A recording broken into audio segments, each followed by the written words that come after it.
What's going on, everybody, and welcome to Hot 97 News. This is a brand new live news show where we talk about all the biggest stories happening across the country. It is Friday, February 20th, and I'm your host, Lana Harris, here with Runs Out with 2 N's. What's happening? And Million. Hey. And Friday just smells good. Dude, No. It does. It smells like It does. freedom. Doesn't it? Smells like I'm about to leave. That's what it smells like. Freedom Friday, and because it is still Black History Month, I got your Black Fact on this Friday. Hello. Yes, sir. It is Black Fact Friday, and this one is real, y'all. I'm not even gonna play with you, real quick. It is real, and it is a story. So this is a little known but documented fact. And it is that the FBI didn't just monitor the civil rights movement. They ran full-on psychological warfare operations to break it from the inside. They planted informants. They spread fake rumors. They anonymously sabotaged leaders' reputations. It was all under this counterintelligence program. And one of the wildest examples is that the FBI mailed Dr. Martin Luther King an anonymous suicide letter back in 1964. And it was basically threatening to expose him and implying that he should kill himself before being publicly destroyed. And the FBI later admitted that that letter was part of an operation targeting him. Meanwhile, Malcolm X's situation has long carried allegations that the government was interfering in his life, that he was heavily surveilled, that he had informants all around him, and ultimately that the NYPD's intelligence unit was deeply embedded in Black nationalist groups, and that after he was assassinated, the NYPD had a group that was basically there in the building where it happened, and the allegations are that they allowed it to happen, and then later on withheld information about what happened, and nobody really even knew, what was, who assassinated him and what went on with that, because they withheld intervention and information on that.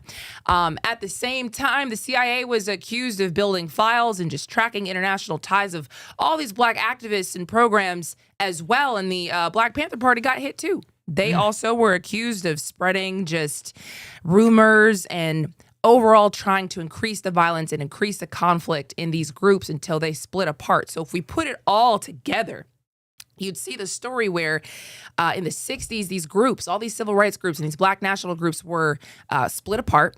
In the 70s, all the jobs and all these factories, they leave Black communities, and a lot of people lost their jobs.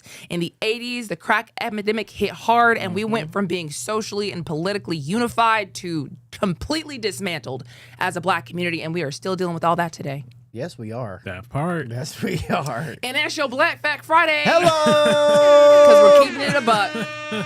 That's crazy. My whole script is not what my script was supposed to be. Oh, really? That was off the dome. Oh, half of that was off the dome. Hey, that's all. Well, I mean, let us know you know what you're talking about. We know what we're talking about here. Hey. Look, but it's crazy when you think about it. I mean, CIA, when you think about agents and spies, you be thinking like, oh, that's movie stuff. But no, they do it on a constant. They was watching our leaders. That's scary. Nah, it's man, crazy. They've been doing. I mean, they've been doing that. That was nothing like I don't think it was anything that they probably didn't even know. I think that Martin Luther King, Malcolm X, Black Panther Black Party. Panther Party. Yeah. I think they all knew, like, yo, we being watched. There's a mole inside of all of our camps. So we all need to move with caution. Everybody move with caution. 100%. But even if they did, though, it didn't matter. It didn't matter. It didn't matter. They were either killed or split apart. Didn't matter. It's crazy. Matter. Crazy Yeah. when you think about it. Crazy when you think about the trajectory of the Black community. So we gotta rise up, man. No, for sure. For real. Okay. So hopping into the news, we're gonna start out with the fact that, our president has been all over the place these days, to include a stop in Georgia. So he stopped in Rome, Georgia yesterday to talk to the people. Of course, Marjorie Taylor Greene left the position last year. And, well, technically she formally left this year, but she announced she was leaving last year. And now there's going to be a special election to replace her. So Trump was in Rome, Georgia yesterday, kind of talking to the people. And he stopped at a restaurant in Rome, Georgia. And this is a little piece of how that went. 45 years. Yes, 24 years. You look too young for that. Come on, wait. I'll get over and take a picture. Come on, I'll get over. Let's get a good one. My president right there. Come on. Hold on, the cash register. Okay, everyone, in a 3, 2, 1. Everyone thumbs up? Yes. Yes.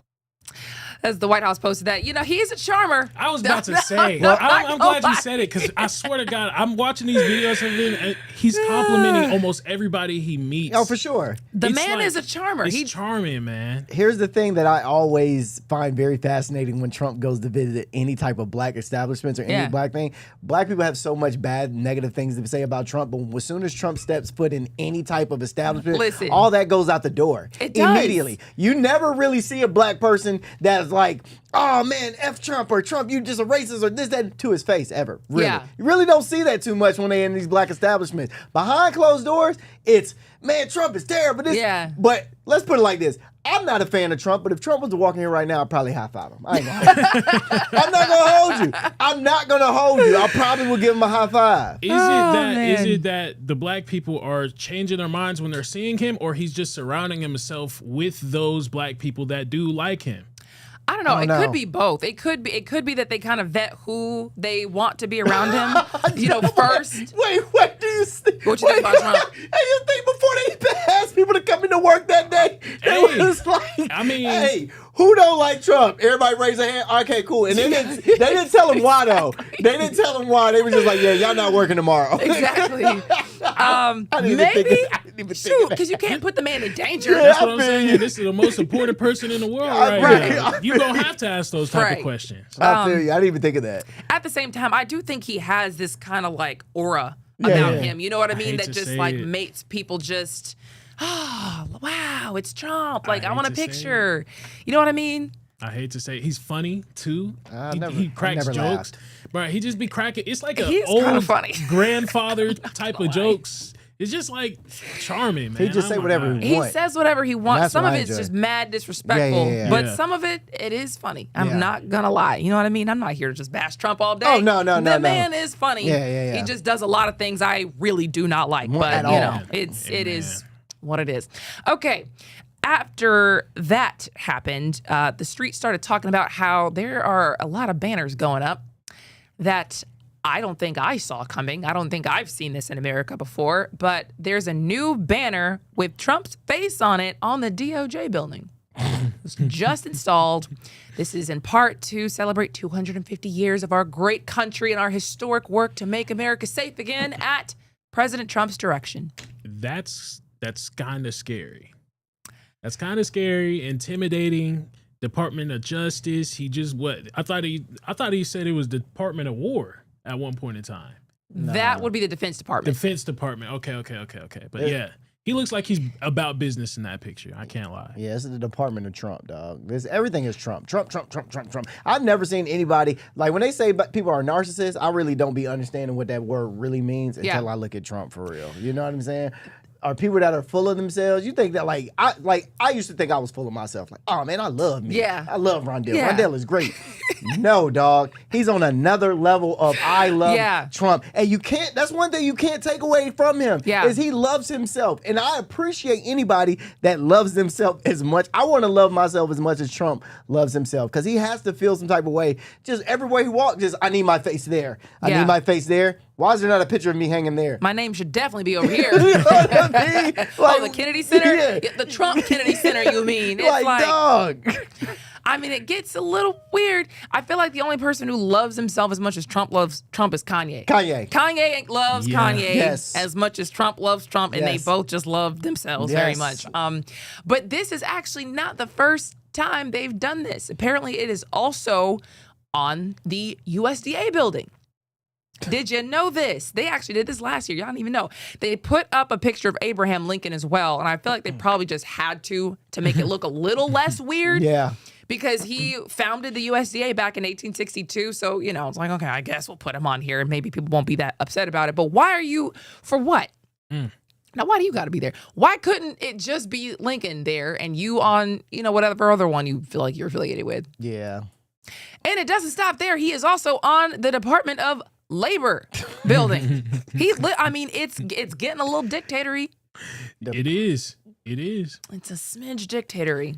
This is textbook Kim Jong-un 101. This is textbook Stalin. Like, it's really Stalin-esque. It's scary. Imagine Obama having his black face on all these buildings, man. Gosh. Imagine. But see, Imagine. But see, that's what we wanted from him, though. Yeah. I think I ain't gonna hold you. You right though. We did want this. I ain't gonna lie. I'm not even gonna hold you. We wanted this. We wanted Yeah. Obama to be as like, it's me. I'm Obama. Because Obama's that type of guy. He's that fly. Yeah. He's that cool. He was not wearing the same suit every day. Obama Yeah. flipped it and stripped it and moved. Like Obama was a cool dude. He had aura too. Let's not get it twisted. He did. But he wasn't this. And this is what we wanted. And we didn't get it. We couldn't have it. No, we couldn't have it. So the fact that at the same time, I do feel like people who support Trump also want it as much as some people wanted Obama, and he's just the one who'd be like, who's going to stop me? Exactly. Who's going to stop? Exactly. Literally nobody, apparently. Y'all don't think that's a little weird? Trump supporters, y'all don't think that's a little weird? A little weird. It's just, I mean, it's just a smidge. He will have his face on the $1,000 bill eventually, bro. Like Trump is gonna create. And let me see. Is there a $1,000 bill created before? I think there has been, right? There's been a $1,000 bill. $1,000 bill. Is that a thing? $1,000 bill. No, about that one. Let me see. How many $1,000 bills have you tried to cash in? I've never seen Take one. to the bank. But yes and no. There is. There's a real $1,000 bill. Yeah. 1945. Last printed in 1945. But there was one at one point. I'm looking at it right here. Yes, they discontinued it. But Trump will be the person to bring it back and make his face on it. Y'all remember when they wanted to put Harriet Tubman? Oh yeah, on a Harriet $20 Tubman. bill. Yeah. They was. I ain't gonna hold it. They was tripping off that one. That was a little wild. Harriet Tubman on the 20 is crazy. Why? Some people thought that was beautiful. I didn't see it as beautiful. All right, I didn't see it as like, oh, this is such a great, because that now you got us looking at money that we can't even grab for real. You know what I'm saying? That's supposed to be reparations. If you can put Harriet Tubman on the 20, every black person should have a $20 bill at some point. You know what I mean? They should have made a Harriet Tubman bill and then gave every black person a mandatory one. A mandatory one. Wow, what is with y'all in getting reparations and having such low numbers? Like You just want $20? Just $20 for the reparations I'm that just we went saying. through? Why would we just? I mean, With a we Harriet Tubman on it, though. with a Harriet Tubman, every black crazy. person should at least got one. The only reason why I wasn't really on board with that is because, like, imagine just having to look down and you just seeing slavery. You know, you just got to be remember when y'all were slaves. For other people, it's looking at presidents, looking at greatness, looking at leadership, and Harriet Tubman was a leader. She was a leader. We're not taking anything away from Harriet Tubman on Black History Month. At the same time, that is a figure to choose. Yeah, that's As a reminder kind of situation. Maybe we don't necessarily want that. kind of wild. I would feel good like handing it to white people though. I ain't gonna lie. Here you go. Here's that. Yeah, take this. Hey, Yeah. this is how you feel. You should feel bad about taking this 20. Matter of fact, don't break this. All right. You just keep it. Keep it. Keep it. How much was it? $20. Here's $20. Give it right back. Thank you. You know. Crazy. Okay. I also came here with some real stories and some answers because yesterday it disturbed my spirit that I couldn't answer something that came up in the show. We were talking about why the U.S. is so attached to Israel. And is Israel the little brother or is Israel the daddy to the U.S.? You know what I mean? Because right now we're floating around war with Iran, and the U.S. is hoping that they can come to some kind of nuclear deal with Iran. But if they can't, they have a whole armada out there ready to attack. That's the page we're on. And then, of course, Israel popped in and said, well, hey, as y'all are coming up with a nuclear deal, we would like you to add this and this and this and all this stuff that Iran is never going to agree to. So if they can't come to a deal, they're going to attack. And the deal on the table right now is definitely not one that Iran is going to go for. So what do we think is going to happen here? So again, the question is, so then why are we just so attached to Israel right now when they're really the ones in danger? You know, we've put American troops in harm's way by having them out there, but as far as who would really be getting attacked, that would be Israel. So why are we doing all this? Lindsey Graham was talking about this in Israel, and Lindsey Graham is a senator from South Carolina. Does he talk to y'all, South Carolina, by the way? I mean, this man is constantly out of the country. Last town hall, I looked it up, he did was like in 2017. That's almost 10 years ago. That's wild. Last time he talked to y'all was in 2017. That's crazy. Y'all don't care about that? Anyway, he's in Israel. He's talking about this whole conflict, and this is what he said. The wars of the future are being planned here in Israel, because if you're not one step ahead of the enemy, you suffer. The most clever, creative military forces on the planet are here in Israel because they have to be to survive. And so what we're looking at is that Israel is advancing down the road of new weaponry far beyond us. And it would be nice to have a process where we can be partners. So if you missed the first part, he said the wars of the future are being planned here in Israel. So they're already planning for war in the future, which I thought was interesting because why aren't we planning for peace? Can somebody plan for peace at some point? Like, why are we planning to be in a fight with somebody? But, if you ask some people, Israel is constantly thinking about being in danger because of the position they're in, surrounded by countries that don't want them there. I mean, that's why they're about to attack Iran. Iran doesn't want them there. So, I thought that was fascinating. Does that answer any questions, or do you have more questions? This is the part, it's Friday. We can talk about it. Well, don't really answer anything because I'm still a little confused about what's really going on. You know what I mean? Like, he said, no, I get that. They've got the not the intelligence, the creativity. They've got the weaponry. They got the technology that we do not have. They have far outpaced us on the tech. We have the might, so maybe we can put our might with their tech together and join them in having this advanced weaponry. Yeah, but why would they need our might when they have the strength? Like, I mean, an analogy, I will put it like, why would I need somebody to help me, lift up something if I already have the strength to lift it up myself? You know what I mean? Like, that's how I'm thinking of it. Like, why do you need my help? Why do they need our help? I get we have the might or we have whatever, but if they got the manpower, if they big brother or, they are fathers or X, Y, Z, what they need me for? So when we were talking about it yesterday, I kind of thought about it like, okay, so we have NATO right now. We're part of NATO as a group, and there's certain rules in NATO that we cannot like go past. Is Israel part of NATO? Let me double check that because then my whole theory is down. Hold on. Okay. You look that up, and then I would think that they would be, but I can't, I don't like to just lie to people when I don't know something. So let's get a second opinion from the streets. Okay, so yeah. Oh, my bad. Go ahead. No, please. Okay, so Israel is not part of NATO. In order for us to do certain things across the world and, impede on other people's rights and things like that, to flex our military might, if we want to stay with NATO, we'll use NATO, and then we'll have Israel do all the bad stuff for us. Hence why we've been giving billions of dollars. It's not just this presidency that's been giving billions of dollars. I looked at it. Biden was giving billions of dollars to Israel. Obama was giving billions of dollars to Israel. So it's like we got them to do our dirty work. This is just my theory. We have them to do our dirty work so we can stay in NATO. That's if we even continue to stay in NATO, though. Okay, hold on. So you're saying that you feel like Israel is doing some of the dirty work that goes against the principles of NATO? Yeah. So we literally can't because we're in NATO, but they can. Mm-hmm. That's interesting. That's interesting. Yeah, man, I don't know. I would say that maybe the official answer is yes, I have this crazy military tech. Think about Venezuela. I can go into a country and kidnap a very heavily guarded person and not lose a single person because of a discombobulator, whatever that means. Trump keeps calling it. And, we saw the reports. I was bleeding from my nose. Mm-hmm. I couldn't see. I couldn't hear. I couldn't think. I couldn't blink. It was like crazy stuff that nobody knows about. So if you have that and this, country over here has like just more soldiers than I ever could because Israel's a tiny little country. Israel's like the size of New Jersey. Yeah. We got the United States here with our military might. So they just kind of have buddied up and said, we're going to just do it. We're just going to do this thing together. Okay. I guess. So Lindsey Graham in that conversation also said that he is fully aware that we have our military out there and that this obviously puts them in harm's way, but he feels like this is worth it because we told Iran's people that we were going to help. And here is that. Could our soldiers be in the region? Absolutely, they could. Can Iran respond if we have an all-out attack? Absolutely, they can.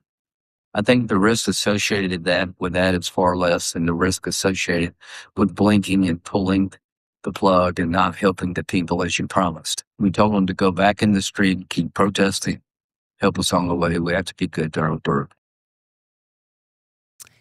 He also basically said that stopping the Ayatollah, which is Iran's supreme leader, is like stopping Hitler. And here is that. To those who believe you should confront evil, you're right. Those who believe it doesn't exist, you're wrong. To those who want peace, it never works. We got a chance here to stop this regime. History would judge us poorly if we let the Ayatollah off the hook. How many times could we have stopped Hitler? A bunch. Somebody probably asked in 1935, what would Germany look like if you killed Hitler? I wish somebody had tried successfully. So you're saying by killing the Ayatollah represents evil incarnate to me.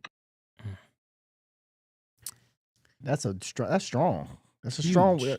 strong word to say. That's a very strong thing to say, especially because I looked into it and I was like, is Iran just known across the world as the worst of the worst for just oppression and human rights abuses? And it's not, actually. Like, there's a whole list of countries, and depends on who you're asking. Yeah. You know what I mean? Because our propaganda is different than Russia's propaganda, is different than China's, is different than Iran. So everybody's got a bad guy in their story. So I don't, you take that with a grain of salt, but Iran is not on that list.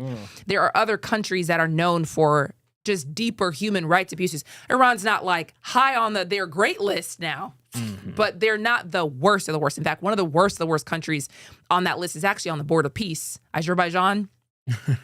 Point is, we're talking about, like, we really care about these protesters, and personally, I hate to give my opinion, I really do, but like, I don't think they really care about that. I think that's the boat that they're using to make this make sense. That's why he keeps saying, remember, this is about the protesters. Remember, this is about the people. There are legitimately people who want to see this regime toppled. There are legitimately people who hate these people and say they've gone too far with all of their just radical beliefs, and the system they have them in is very oppressive. So they're using a very real thing as the boat for this, and so we'll see what happens next. I also had one more clip. I can't remember what it said. Can you play this real quick?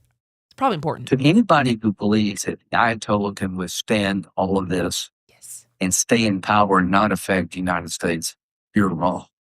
If this man, the Ayatollah, and his regime survive all this bluster, then not only does Hamas, Hezbollah, and Houthis not go away, they come back stronger. The likelihood of normalization under those conditions is zero.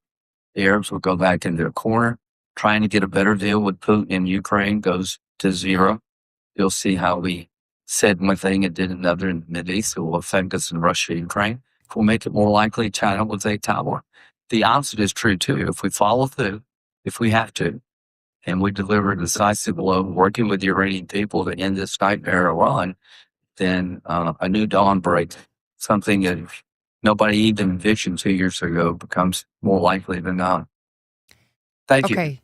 So if you're following what he's saying here, I feel like I just heard him say, we are basically about to do this. We've gone too far and we can't not do this at this point. Because if we don't and we just back off, then Russia and China see this and they're like, okay, so they're not really as, what I thought they were. Unless there's a favorable thing that comes of these negotiations. But I just don't, I don't know. Again, that seems very unlikely. And I think that they're kind of painted into a corner. Of course, he's not saying this is definitely happening because it's not his call to make. He said throughout the whole thing, unless the negotiations don't work and, if it gets to this point, we don't know if it's for sure. But he's literally saying, like, hey, if we don't literally go after the Ayatollah at this point and we just leave, then the lives of the Iranian people are going to get a lot worse. America's going to have a bigger target on our back because we just parked a whole armada on the front door. And, Israel's, of course, going to probably keep coming under attack from all these terrorist groups. So I don't see how they don't attack at this point. Yeah. I could see them attacking. It's just also funny how they have, I'm looking at these numbers, they have $208.6 billion roughly of crude oil. Isn't that the same type of, that's like around the same amount that we just nabbed from Venezuela. It's kind of interesting, isn't it? I do think it would be interesting if that enters the chat. If oil enters the chat. I swear to God, if oil enters this chat, man. But I don't see how because they're trying to get them to cut their nuclear program to 0%, and that's they're using for energy. So, I don't know really how it all works, but in theory, you couldn't also say, and we're taking your oil too. What are we talking about then at that point? I don't know, but for them to push that button, it's almost like I see why they would do it. And I think they would have to get some sort of money back from doing this. I mean, a lot of these things that they do, they're like investments. War is an investment. Yeah. What other investment could they possibly be making from doing something like this? An investment into Israel. That's what I'm saying. And that was why I think it was a good point of why are we doing this? What benefit does it give to the United States? And I think from what I've seen, the benefit is all to our ally, Israel, for doing this. I mean, we can do some more research and make sure that, that is just actually like the whole truth of it all. But it seems peace in the Middle East is what we're doing this for. And that's great. I mean, peace in the Middle East is great, but we live here. So do we really want to be spending all these billions of dollars to, making sure we have our version of peace in the Middle East? Or do we want to have this money spent here?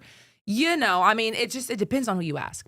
But I will say that Trump said he's given Iran about 10 to 15 days to make some kind of a nuclear deal or bad things will happen.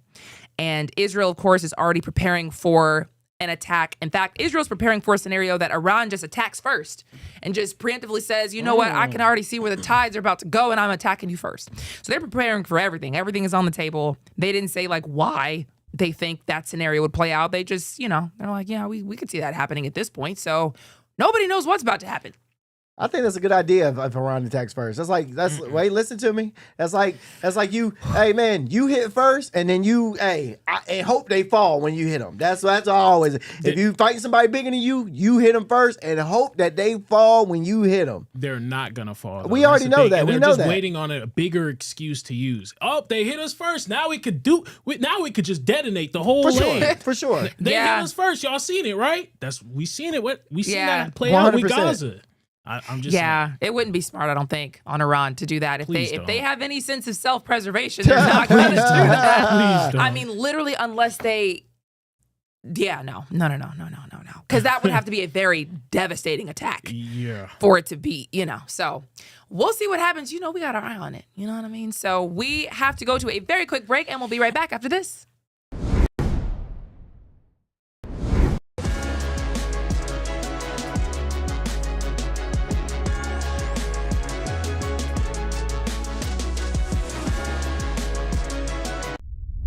A major move today. Hot 97 is expanding. Hot 97 has launched a full streaming television channel. Hot 97 is no longer just a radio station, it's now a streaming network.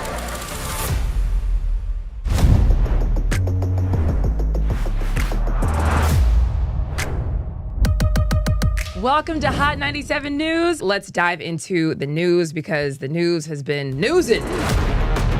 Hot 97 Mornings with Mero. We got Shiny Culture in the building. Leah Bell in the building. Good morning. And DJ Cass One. You know what it is. You know how I get down with the Funk Flex energy, baby. Let's get it, Flex. Nobody don't want no smoke. Wow, it got spicy real fast. Here for it all. We're here for it all. Let's go. Mariah Carey takeover. The people made it happen. Yeah. I'm coming around to all the classrooms and we turning up. Good morning, students. My name is Wale. Aren't you supposed to be in class? Wale, where are you supposed to be? Oh, man, you're supposed to be in class, man.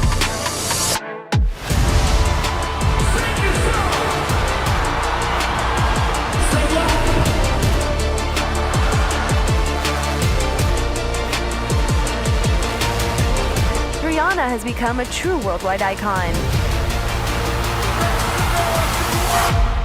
Congratulations on the job. We listen to Hot 97 every day. We can't wait to hear you guys even more. Hey, let's go!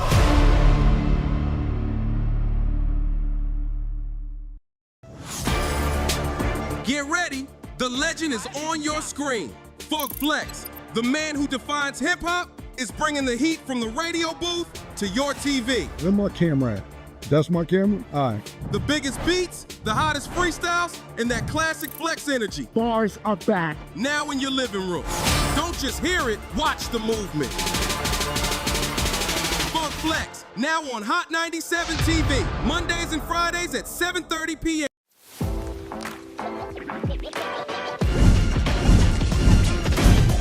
Welcome to Hot 97 News Atlanta. We're here with Rondell with 2 N's. What they do? Give it up to you. And Million. Hey, the fact that this is a reality. Brand new live news show. I'm your host, Lana Harris. There is so much going on in this country and in this world. Civil unrest. Nobody's going to trust that. Any of this sounds, like I said, it sounds good. Yeah. It does sound beneficial.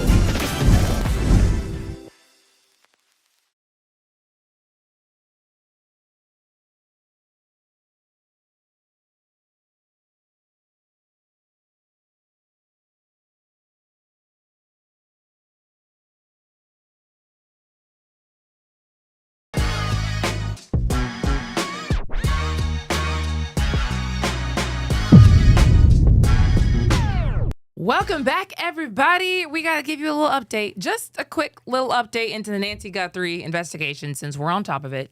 At this point, we might also go try to find her ourselves. Exactly. The streets, since y'all just need some help, apparently. There was some talk going around that the FBI contacted Mexican authorities about Nancy Guthrie because, she lives in Tucson and it's very close to Mexico. So there was some thought that maybe she could be over the border. So they said that they had, at least there was reporting that the FBI said that they contacted Mexican authorities, and Mexican authorities said, no, they didn't. Here is your quick update. This was from an official in Mexico, in Sonora. And Sonora is the Mexican state directly south of southern Arizona. And so that would be like a likely place that they would have tried to move her into. And if you look at the very middle of that, to date, this institution has not received any formal request for collaboration, assistance, or exchange of information from U.S. authorities or Mexican federal agencies in relation to said case. If we get one, we'd be happy to help. Wait a minute. So you telling me they just straight up, y'all, this is getting ridiculous at this point. At this point, I'm over it. I'm over it. Nancy, I want you to be home, but at the same time, hey. You know what's interesting? Because even Trump was saying maybe we need to start reporting on other things. I saw a quote with him last night when he was on Air Force One, and he was saying, like, basically he thought it was strange about the pacemaker spotter, the signal sniffer, where it was supposed to be trying to sniff out her pacemaker signal potentially. And he was saying, like, I don't know why you would tell the news that, because then you might told the suspect that, in which case they could try to just thwart you from doing it. So maybe y'all need to start reporting on something else so that you're not just giving the game away. Right. Flat out. At the same time, don't give us just nonsense. Like, why? Go ahead. I don't think our government wants her back. She must have did something to our government or something. Trump has said that he is like down to just do whatever it needs to be done to get her back, and that he's gonna hold the suspect like to the death penalty if she's found dead. So he's been saying he's been supporting this effort, and thought it was tragedy.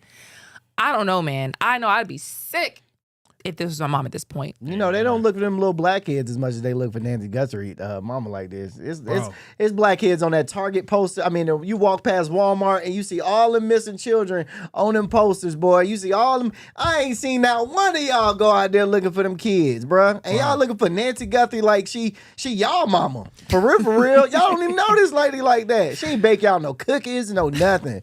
Bro. Like what?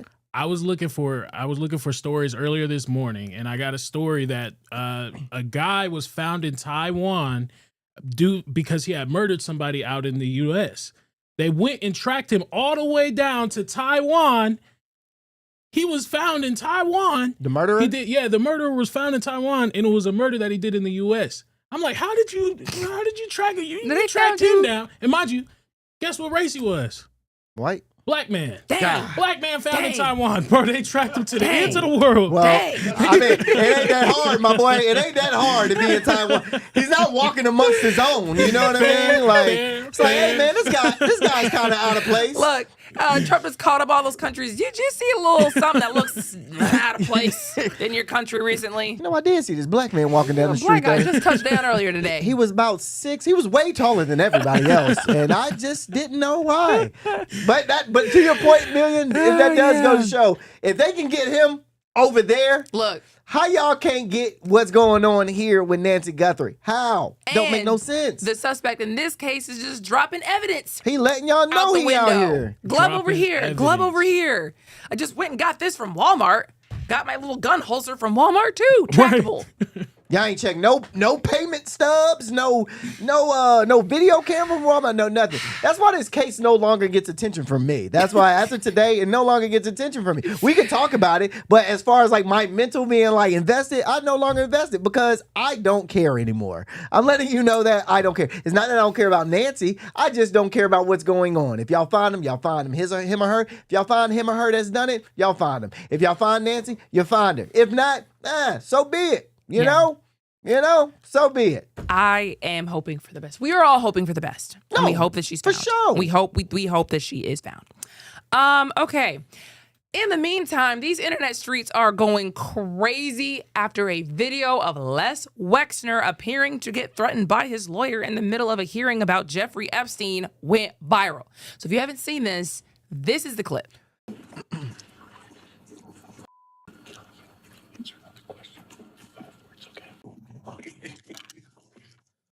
Could you hear that? Yeah. Could you hear that? Oh, for sure. He said, I will effing kill you if you answer another question in more than 5 words. Something like that, because I couldn't really hear it in mine.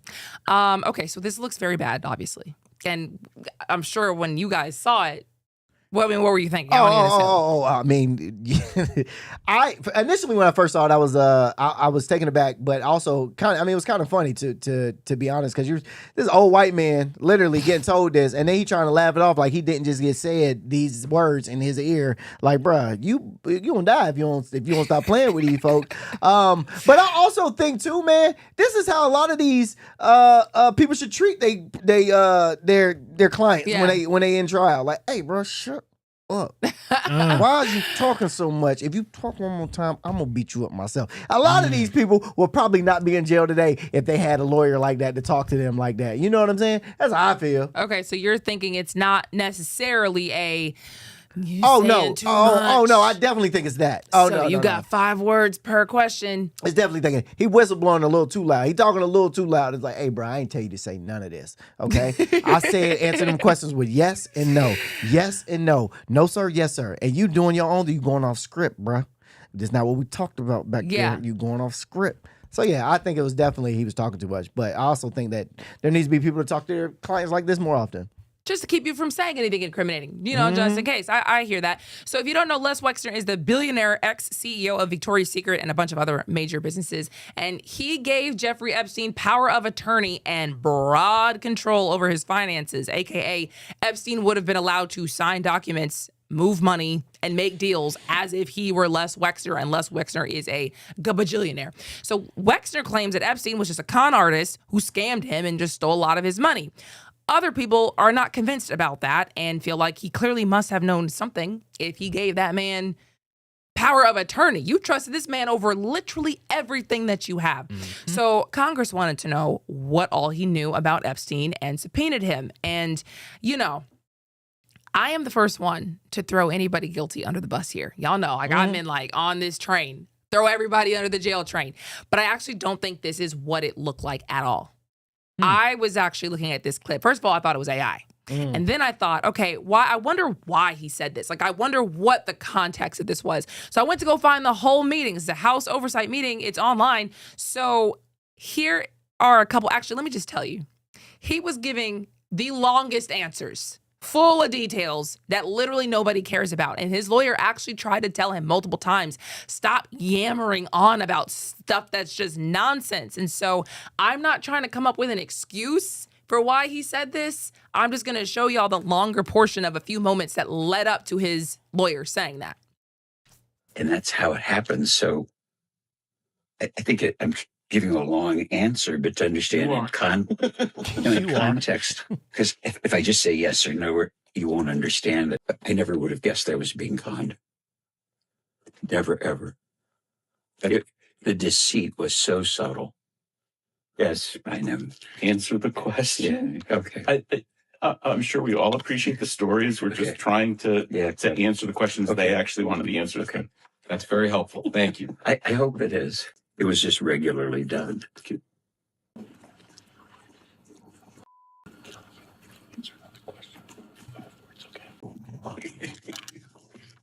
So he did try to say multiple times, stop going on and on Yeah. and on up until the point he says, I will effing kill you if you answer another question with more than 5 words. And maybe they have that type of relationship because it was an uncomfortable laugh. At the same time, it could have been I'll kill you, bro. If you keep talking like this. Like, stop. Yeah. Like, all right, bro. Yeah, I'm Bro, gonna kill you, bro. I've told you You out know loud. what I'm saying? Like, so it could have been like all right, bro, my bad. All right. And bro, dude is also old. How old is Lex Wexner? How old is he? Like, what, 80? He's old. Gotta be in his 80s, early or late 80s. So he old. He probably ain't got nobody to talk. This is the first time actually having somebody to talk to and listen to him. Don't nobody want to listen to this man. Finally got somebody to listen to him. He gonna talk. Mind you, he did end up answering questions with more than 5 words after that. Oh, yeah, for sure. So it's not like he literally felt like threatened and then like the 5-word thing happened and then he was like, no, yes, sorry, no, I don't know, I don't recall. Like that wasn't the vibe. He was still answering questions. But this is a 5-hour meeting. And that moment happened at like 4 hours and 25 minutes. So if he's been yammering on for this, like the people were probably just fed up. Not to give people excuses. I hate that because I thought it was very scandalous and juicy for him saying like, oh, I'm gonna effing kill you if you say more than 5 words because it looked bad. But that's just not what it was. I did think it was weird that they did this in his house. Oh, they did it at his crib? They went to Les Wexner's estate in Ohio to do this. In fact, I found a little picture of it. It was a nice crib. You know, the house oversight, they just get to pull up That's nice. to a nice little estate. I said, man, rich people.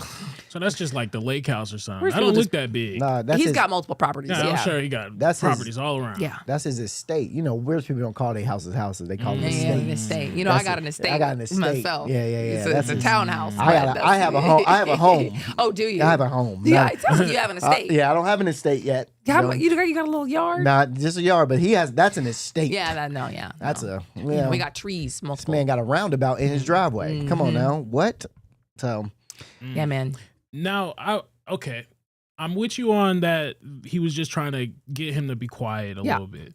But when Twitter be putting stuff out there too. I saw one clip, and I'm not gonna say this was official or anything like that. I did see a clip on Twitter where Wexner was asked. He was like about why he gave Epstein power of attorney. And then Wexner was basically going on saying, well, I wasn't the only one who did it. Everybody did it. You know, Google. And he listed a couple of other people that did it. Ooh.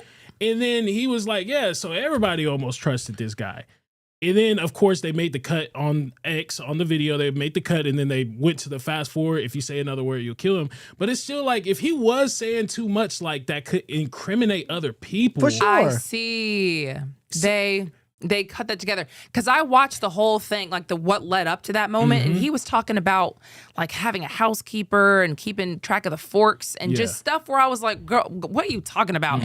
So I understood why he was like, bro, I'm gonna effing kill you because I've now told you multiple times. But I mean, your point, he might have been saying a little too much Oh, in that, for sure. or he might have just needed to go to the bathroom because it was 4 hours long. And I'm telling you, I wasn't watching that. I wasn't watching that. No, 4 hours worth of it. I'm like, yeah, I'm good on this. Yeah, I mean, I kind of asked like ChatGPT, hey, like tell me all the big moments from this, and just did he say anything splashy? And he really didn't say anything splashy, but you know, he did say a couple of things that were like, yeah, but I would look into that if I were an investigator. So I think all these people need to go down. And I don't know if he's guilty or not. Of course, he says he's innocent. He said he was conned. He's the victim of Jeffrey Epstein, whatever. But, we'll see what happens. Yeah. That we will. Okay. Meanwhile, Trump says he is going to share the truth about aliens. Yes. Allegedly. Yes. Allegedly, he is going to share the truth. You know, because we don't know what these people are going to drop. But this all started when Obama said aliens were real. We talked about it. I was pumped about it. You were pumped about it. You thought it was suspicious. And then we were proven wrong when Obama said the next day, oh, you know, this is not what it looks like. He posted a whole long thing on Instagram saying, I just meant the universe is so vast. So statistically, the odds are that there's probably life out there. I wasn't saying anything. So yeah, somebody asked Trump about that. And this is what Trump said. Well, he gave classified information. He's not supposed to be doing that. You know? So aliens are real. Well, I don't know if they're real or not. I can tell you, he gave classified information. He's not supposed to be doing that. Well, he made a big mistake. He took it out of classified information. No, I don't have an opinion on it. I never talk about it. A lot of people do. A lot of people believe it. Do you believe it, Peter? Well, the president can declassify anything that he wants to. Well, So if maybe you I'll want get to him make out an of trouble. announcement, I may get him out of trouble by declassifying. we know. If you ask me, he kind of gave the game away himself. That sounds like an admission to me. What do you mean he's giving away classified information? That's what I heard. I heard aliens are real, and he shouldn't have been saying what he was saying. That's Because that was classified. That's what I. And then I heard him say. And then I heard him see. This is the thing about body language, and when you have acted, you can pick up on like certain difference of beats. He switched that beat up when he was like, "Okay, now what do you think? Do you think aliens are real, or like what do you?" Trying to switch the narrative, but letting people know, saying the quiet part out loud, like, do you think they real? Because they are real, but do you think they real? I can't say it, but do you think? I took it as like you're trying to make, do you believe they're real, Peter? Like it's almost like a ha ha ha. I'm playing this off. I don't know, because you be thinking with your third eye, but I got a left lip somewhere that I also think with, so. I will say he did get like real smug and chummy when he did ask that question. He gave a half smile and he got real smug when he did it.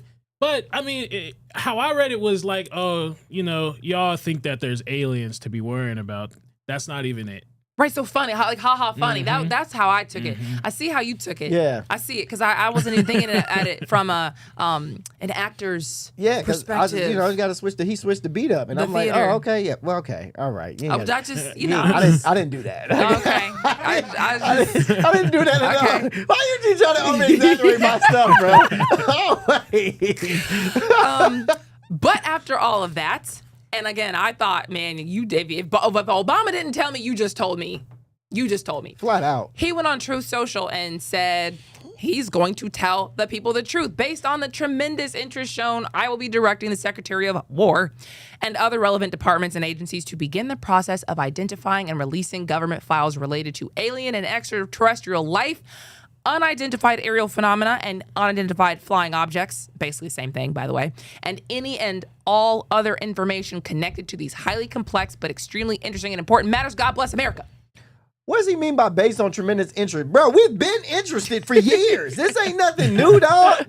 We've been wanting to know about aliens for years. Like, I don't know where you've been at, but we've been wanting to know this. So if this is true, thank you. If this is true and you really about to do this, I appreciate it because Trump, I think that if Trump would be the only person to release it how I would want it to be released. Like he would give it to us how I want it. Like, yo, aliens are real. This is, here's an alien right there. No, don't block him out. Like show him the aliens for real. That's the people I would think that Trump would want because he would want to be the person that did it. I don't want Trump to release anything else.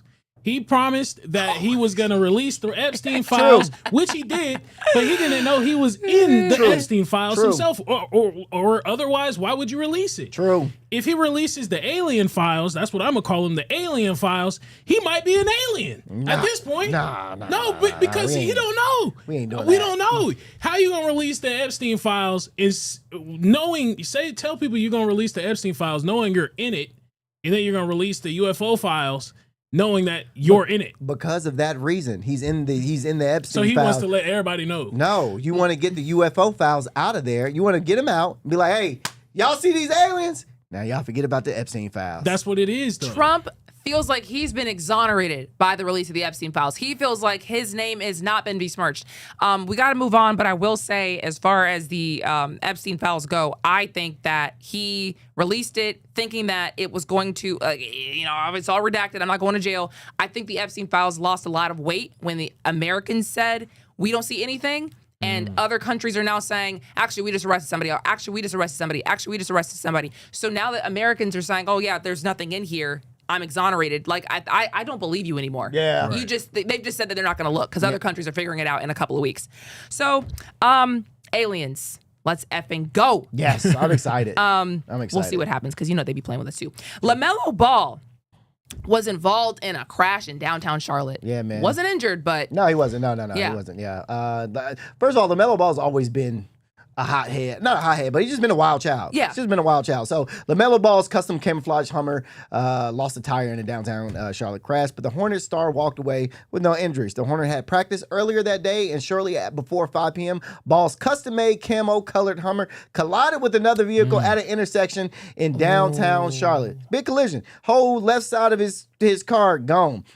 Video shows Ball calmly stepping out of his he's calmly stepping out of the Hummer and getting into another vehicle and then leaving the scene, letting police handle it. Now, here's the thing that I find most interesting about this case. I've never been to Charlotte. I think I've been to Charlotte once, but I've never been when he's been in Charlotte. And come to find out, he's been terrorizing Charlotte with his driving. What? Yeah, that's a Hummer after the crash. Dang. He's been terrorizing Charlotte with his driving. So here are a few comments from this one person's TikTok video. He cut my mama off during right when he was coming out of the Spectrum Center. Wow. You know what I'm saying? Here's another one. Kid you not. He almost hit me downtown. I visited Charlotte one time and he immediately saw his car swerving into traffic. Damn. He been out there terrorizing That's folks, crazy. bro. Here's another one. That boy in that Hummer, he gave me problems earlier this year. Come on now. Come on now. Dang. He literally slowed down to let me through and immediately cut me off. Why are we playing in traffic? You see what I'm saying? He's been doing this from what I'm understanding and people in Charlotte. So this ain't nothing new. He's almost crossed the street one day, and then I saw him coming and stayed on the sidewalk until he passed, and someone said, yeah, it would have been your last day, and he would have kept driving. So, nothing happened. LaMelo is very much so, he's good, but LaMelo has a slew of cars in Charlotte. I mean, he's got a Hummer, he's got a Urus, he has a gold McLaren that he owns, he has a few other cars in his downtown Charlotte things. Now, you know, this is where Cam Newton played at. Cam Newton played for the Panthers. Okay, So he stays in Cam Newton's old penthouse. Oh, okay. Wow. Yeah, he stays in Cam Newton's old penthouse inside of Charlotte. So, yeah, man, this is wild because, you know, I don't know what the ramifications is going to be behind this. I don't know what's going to happen. The way I would have rolled out my car with my neck broke. Boy. Because you got the money to pay for it. You got the money to pay for it. And my play. silence What? and my emotional distress and my, everything that comes with that. So, you know what? As long as that other driver was okay, boy, you better move accordingly. Oh, 100%. Grab your blessing. See, he is the bait. Oh, my bad. Well, we got 4 minutes. Go ahead. What do y'all want to do? Y'all want to keep talking about this? No, we good. Go ahead. Okay, well, you know, it's your story. So Oh, why y'all don't we go? Okay, we'll see if we can do this real quick. A man from Wisconsin was accused of stealing an ambulance with a patient Come on inside. now it gets a little more. So he stole the ambulance with the patient inside and led police on a 40-minute, 18-mile chase through central Wisconsin. Okay, Wow. let's start there. Ambulance with the patient still inside it. Paramedics were treating a patient inside the rear compartment when a 37-year-old man reportedly jumped into the driver's seat and took off. Now, here's where things get interesting. The man, when they grabbed him, guess what he was? Butt naked. Butt naked. All right. The chase stretched over 18 miles over 40 minutes, and the suspect drove into muddy fled and ambulance, and then the ambulance got stuck. He refused to get out. So officers deployed a drone because they were urgent concern for the patient inside the back. That's when you know it's serious. And the suspect eventually got taken into custody. Fully naked, body camera and all. So I want y'all to. I've got a video of him getting out of the car. Open the door! Hands, do it now! Come on down! Hands up! Hands up! Hands up! Booty butt naked, bro. As the day he was born. Yeah, the day he was born. Oh, so he got stuck in a muddy Yeah, field. so he got stuck in the muddy field. That's how they caught him. I got it. You got it? Oh my God. The patient wasn't injured, okay, but injured beyond what was going on, regardless of him being in the back of being in the back of the ambulance. But the transport was even considered an emergency. They treated all this as an emergency. So I don't know why he did this. Had no idea why he did this butt naked. Makes no sense. But imagine being that patient in the back and just being like, "Hey man, this ride got a little bumpy now. Hold on. Y'all know what y'all doing? Hold on, we moving a little faster than I know I'm hurt, but God dog, why y'all driving so fast? You know what I'm saying? And then you like stop and you get out to the mud and then you find out like, man, the dude that was driving was naked. That's crazy. Naked, dog. I'd be so mad if I was an officer and I had to arrest a naked man. Boy, what? You got me out here looking at your schling-ling. What? That's crazy.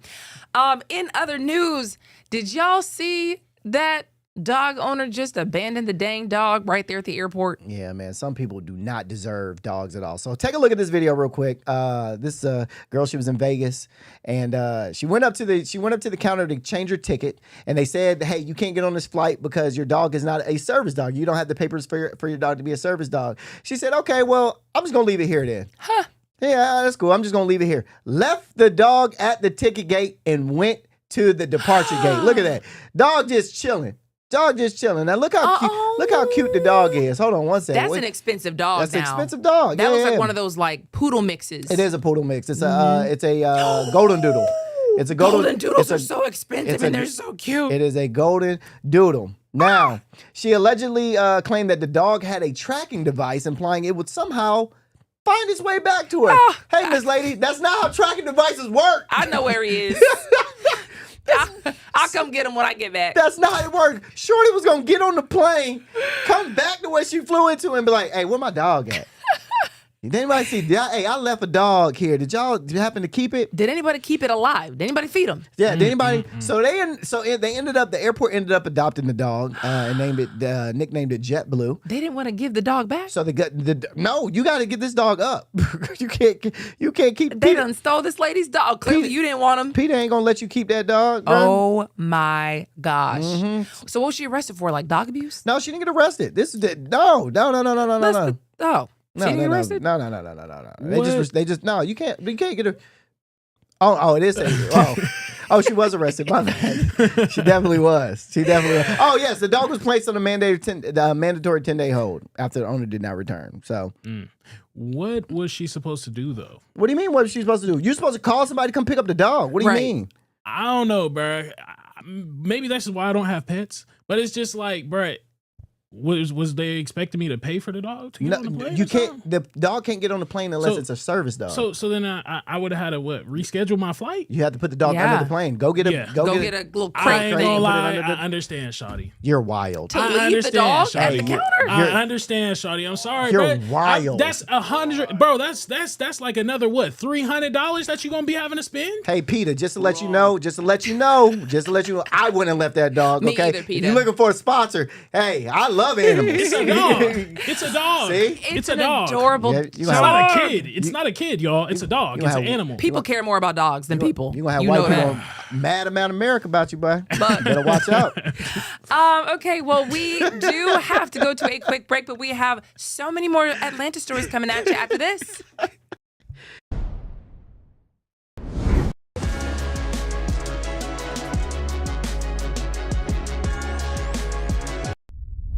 A major move today. Hot 97 is expanding. Hot 97 has launched a full streaming television channel. Hot 97 is no longer just a radio station, it's now a streaming network.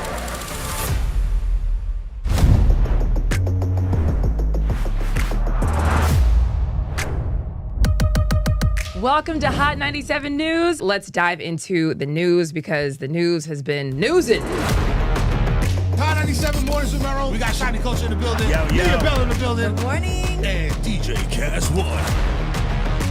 You know what it is. You know how I get down with the Funk Flex energy, baby. Let's get it, Flex. Nobody don't want no smoke. Wow, it got spicy real fast. Here for it all. We're here for it all. Let's go. Mariah Carey takeover. The people made it happen. Yeah. I'm coming around to all the classrooms and we turning up. Good morning, students. My name is Wale. Aren't you supposed to be in class? Wale, where are you supposed to be? Oh, man, you supposed to be in class, man.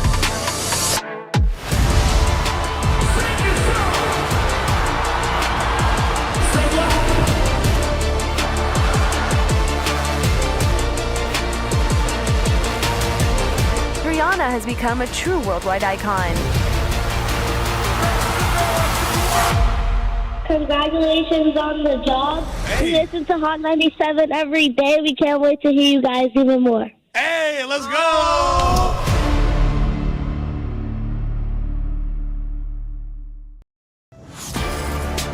Get ready. The legend is on your screen. Funk Flex, the man who defines hip-hop, is bringing the heat from the radio booth to your TV. Where my camera at? That's my camera? All right. The biggest beats, the hottest freestyles, and that classic flex energy. Bars are back. Now in your living room. Don't just hear it, watch the movement. Funk Flex, now on Hot 97 TV, Mondays and Fridays at 7:30 p.m.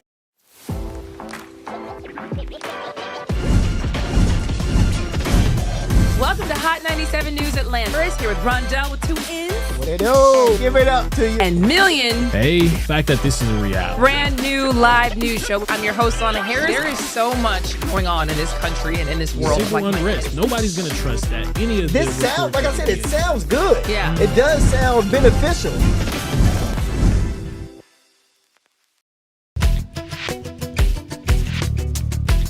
You are watching Hot 97 TV.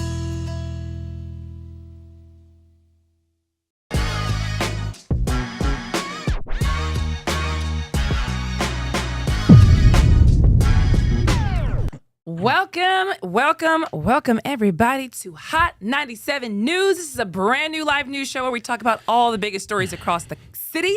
This is the Atlanta version, so you know we're getting into some Atlanta stories today. It is Friday, February 20th. I'm your host, Lana Harris, here with Rondell with 2 N's and Million. What it do? And we just love a good Friday. Yes, we do. You know what I mean? It feels good. Friday.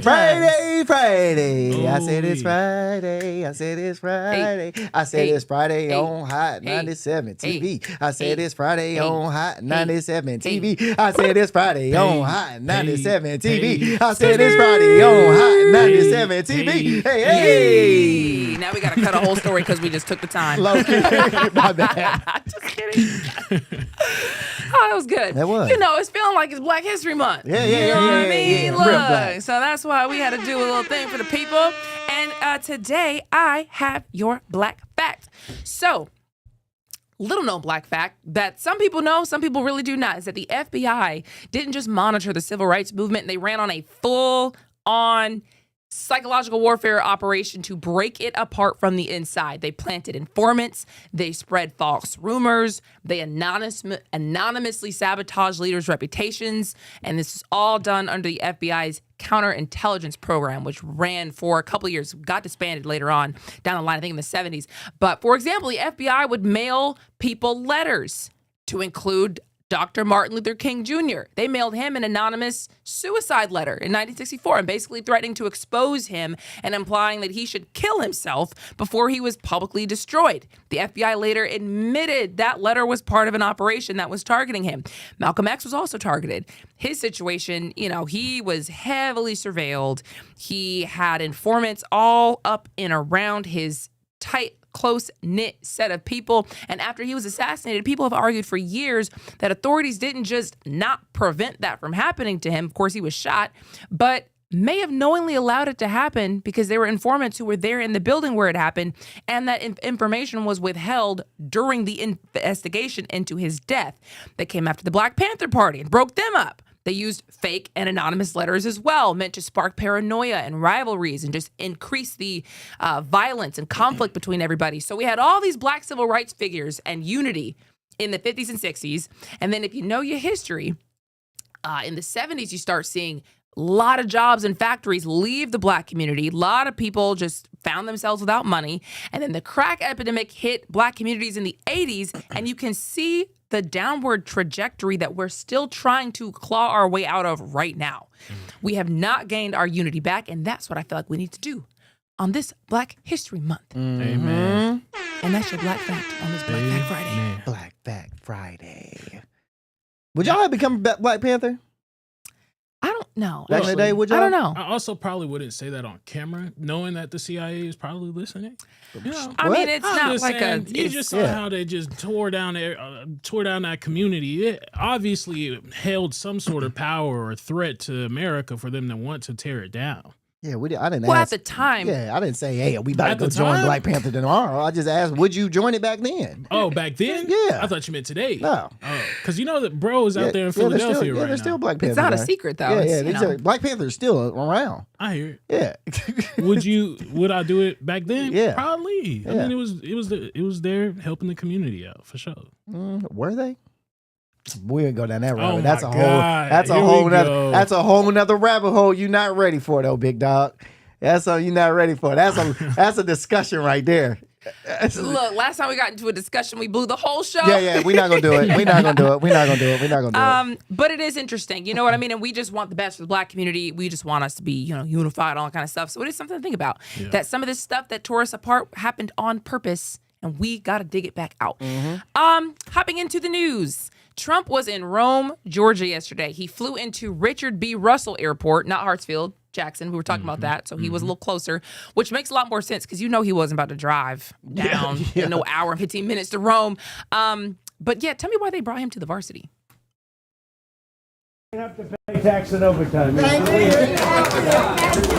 you, Ms. Myrtle. You worked here a long time on that, right? Oh, yes. You get treated good? Oh, yes. Give a good tip, too. Of course. No tax. Thank you. 45 years. Yes, 24 years. You look too young for that. Come on, wait. I'll get over and take a picture. Come on, I'll get over there. Trump is so charming, y'all. Yeah. Trump is so charming, but in that video, I really wanted to point out that, okay, so you see the workers was all black for the most part in there. And then there was probably some white guys in the background, but they wasn't wearing the uniforms. I saw the behind the scenes of that. Nothing but white people in the restaurant. The workers were all black. That was crazy to me, though. Well, you're in Rome, Georgia, so what do you expect? Oh, it gets like that in Rome. You ain't never been to Rome? Oh, but that's your parts of town, though, ain't it?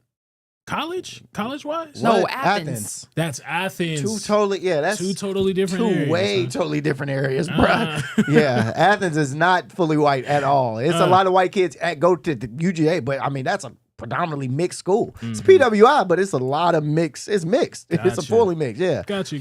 Rome?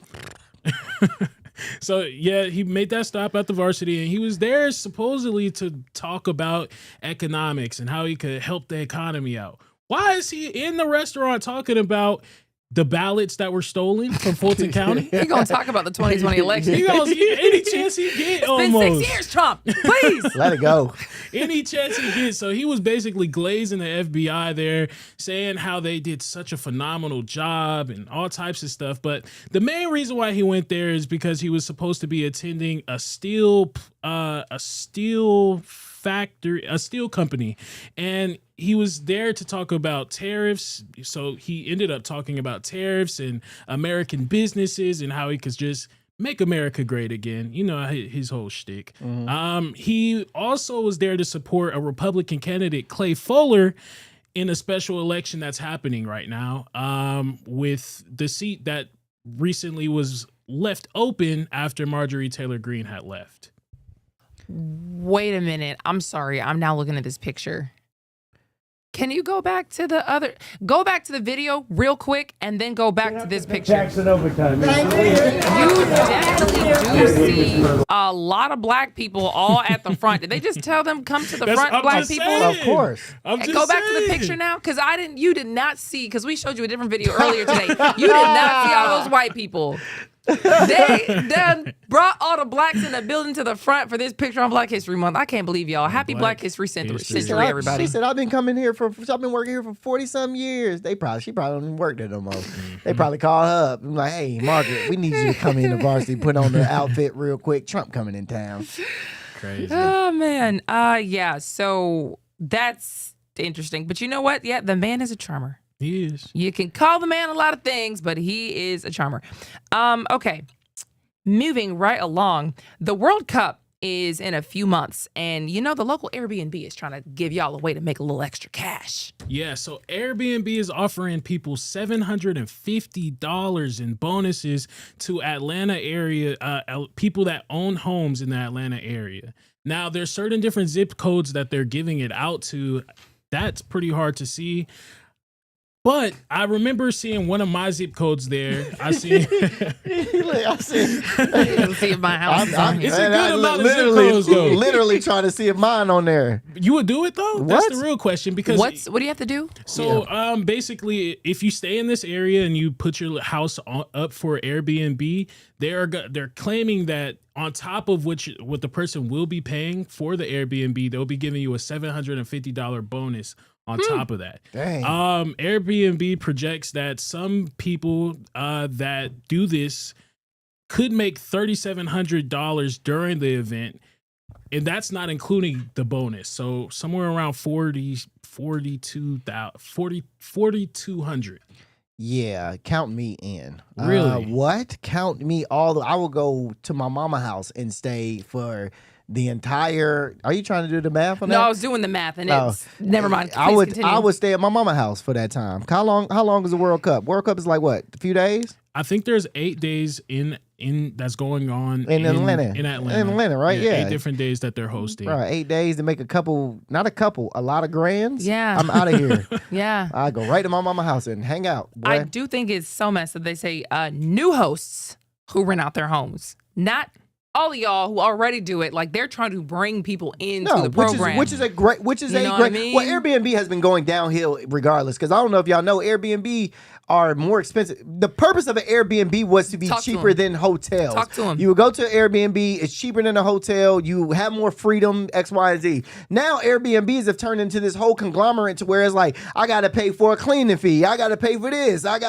can't turn on your TV at past 8 o'clock. I can't bring people over. Take my shoes off. I can't flush the toilet 3 times. You know what I'm saying? It's turning into stupid stuff. So people are going back to hotels. Bruh, me and my fiance, when we go on our honeymoon, we're staying at nothing but hotels. Yeah. We looked at Airbnbs, but it's like, bro, we're not going to spend $1,000 and I got to clean up after myself when I can go to a hotel and leave my room a mess. Bro. Come back and that thing nice and clean. One time I stayed at an Airbnb who surprised said, by the way, there's no trash can, so you got to take the trash to the main complex, which means put your trash. But we're staying there for a week. So there's no outside trash can at the property. You got to take your trash and drive it all the way to the front of the property. It was a long, long road to get to the front of the property because it was like one of those cabin houses. Yeah. So, yeah, man, I'm like, bro, I got to put my trash in the car and drive it. And I'm paying how much? See, I don't know, because I've only done Airbnb like a couple of times here and there. But when I was there, I did it at a cabin, and that was way nicer than any hotel that I could have imagined. They had a jacuzzi, and we was all to ourselves. So even if I was paying the same amount as a hotel, I mean, I could have multiple different rooms. Granted, I don't even go to hotels. I go to motels. If I do get a hotel, I'm going to a motel. What I tell you about admitting stuff on this show? Stop admitting everything. No, Stop I'm going to a motel. Stop admitting. They don't need to know everything. Don't tell nobody. I'm just saying, though, bed and breakfast, that's the only draw that I get from motels. And hotels don't even do bed and breakfast like that anymore. They do. They just got to put it. You got to put it on your bed. Extra money on it. No, I'm not doing that. Million. Listen, but I can also, but look, as opposed to that, I could just have an Airbnb where I could cook my own food and I could just do all types of stuff. It's that the hotel is sometimes now significantly cheaper. Yes, that's the than point these I was trying to Airbnbs, make. Yeah. which is insane because we started going to Airbnbs because the hotel industry was playing games. Mm-hmm. It shouldn't cost me all these hundreds of dollars to stay here for one freaking night. I'm here for one night. You got to clean up after me for real and make my room or whatever. So, I don't know. I think these people have lost their minds, but yeah. No, they have. I get it. Yeah. But for this, I would take that, I would get on Airbnb for them 8 days, put my house up for an Airbnb, and immediately take my house off the Airbnb right after that. Yeah, I'm gonna get y'all money and keep it going because Airbnb, y'all done lost y'all rabbit mind, bro. Y'all done lost it, bro. Ain't never in a million years. I had one hey, bro, true story. And then we'll move on. I had one. Me and one of my homeboys stayed in an Airbnb, and before we got there, the dude was like, "Hey, just to let y'all know, I might come stop in and check on the house." Cool, I guess that's cool. Tell me why this man was over at the house every day. Dang. Every day. We there for 3-4 days. He over there every single day, bruh. And we like, hey, bro, what's good? Knock on the door. Hey, guys, just want to, And then one time he came in, bruh, didn't check on nothing, so you guys looking for, what are you guys doing? Chit-chatting. That's crazy. I said, hey, bro, what? Crazy. I would have been so mad. Yeah, dog. That was it for me. That's crazy. That was it for me. It's the wash the towels and the sheets and make the bed. And it's all of it for me, but y'all don't want to hear. Make sure y'all take all your sheets off and wash the dishes. And take it. What am I here for? I came here to relax and get away from that, bruh. Okay. In other news, have you seen this? Self-driving transit pods are about to debut near the airport in Atlanta, Hartsfield Jackson. What is this? Yeah, I saw this not too long ago. The officials started construction on a pilot program. So this is something that they've actually started construction on rapid transit pods. The project is led by ATL Airport Community Improvements and MARTA, and the system will consist of a small self-driving pod that is automated, that uses an automated network. So what they're basically saying is, instead of it being like operating on a schedule, you'll be able to call it close to the airport. Wait, what? Yeah, you'll be able to basically request the trips on demand, as opposed to like it being scheduled like a train or something like that. Yeah. You'll just call the pods that are fully automated to get you to your destination. So this Uber. This I can't tell how I feel about this. This is like a Waymo, but it's kind of closer to the airport. So what happens when literally everybody is calling for this at the same exact time? You could never plan for like, if is it gonna be there or not. And is it just taking you to your car, or is it taking you to the crib? I got questions. So it's a couple of routes that they do have, including the SkyTrain. So you'll be able to stop there, go to the SkyTrain. You'll be able to go to the Georgia International Convention Center and the Gateway arenas from these locations at the Hartsfield Jackson Airport. I hope they've thought this out. Yeah, because it's it sounds a little sticky. Okay, so it's not on a track. It's not on a track, right? It can drive in traffic? No, I think they have designated roads for it. Don't quote me on that, because again, this is just a pilot. This is something that they're constructing. They're still trying to get together. It's projected to cost $20 million though. And if this does end up working, it does say that they're going to try and expand this into the South Atlanta area as a whole. Driving pods, self-driving pods. Elon Musk just dropped those cyber cabs. So I mean, it's nothing. I mean, it ain't too much of a difference. It's just scary because it's like, if they do get this right and they're saying that it does work, fully automated, we don't need people that's actually moving the vehicle around. That's people. And then they start expanding into the South Atlanta area.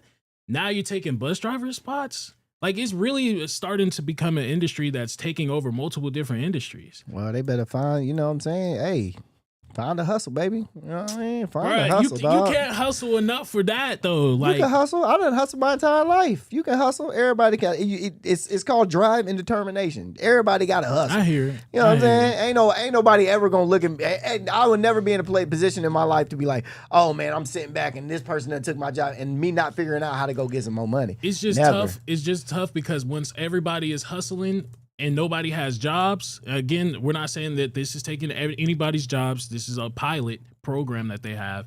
But if everybody's hustling, that means and nobody has jobs. I'm trying to hustle off of you. I'm trying to finesse you. You're going to be trying to finesse me because we don't have jobs. Nah, man, you can't. That's not how hustling works. I just hope the government finds some way to subsidize this because, man, AI is taking over industries. As it should. I mean, it's okay.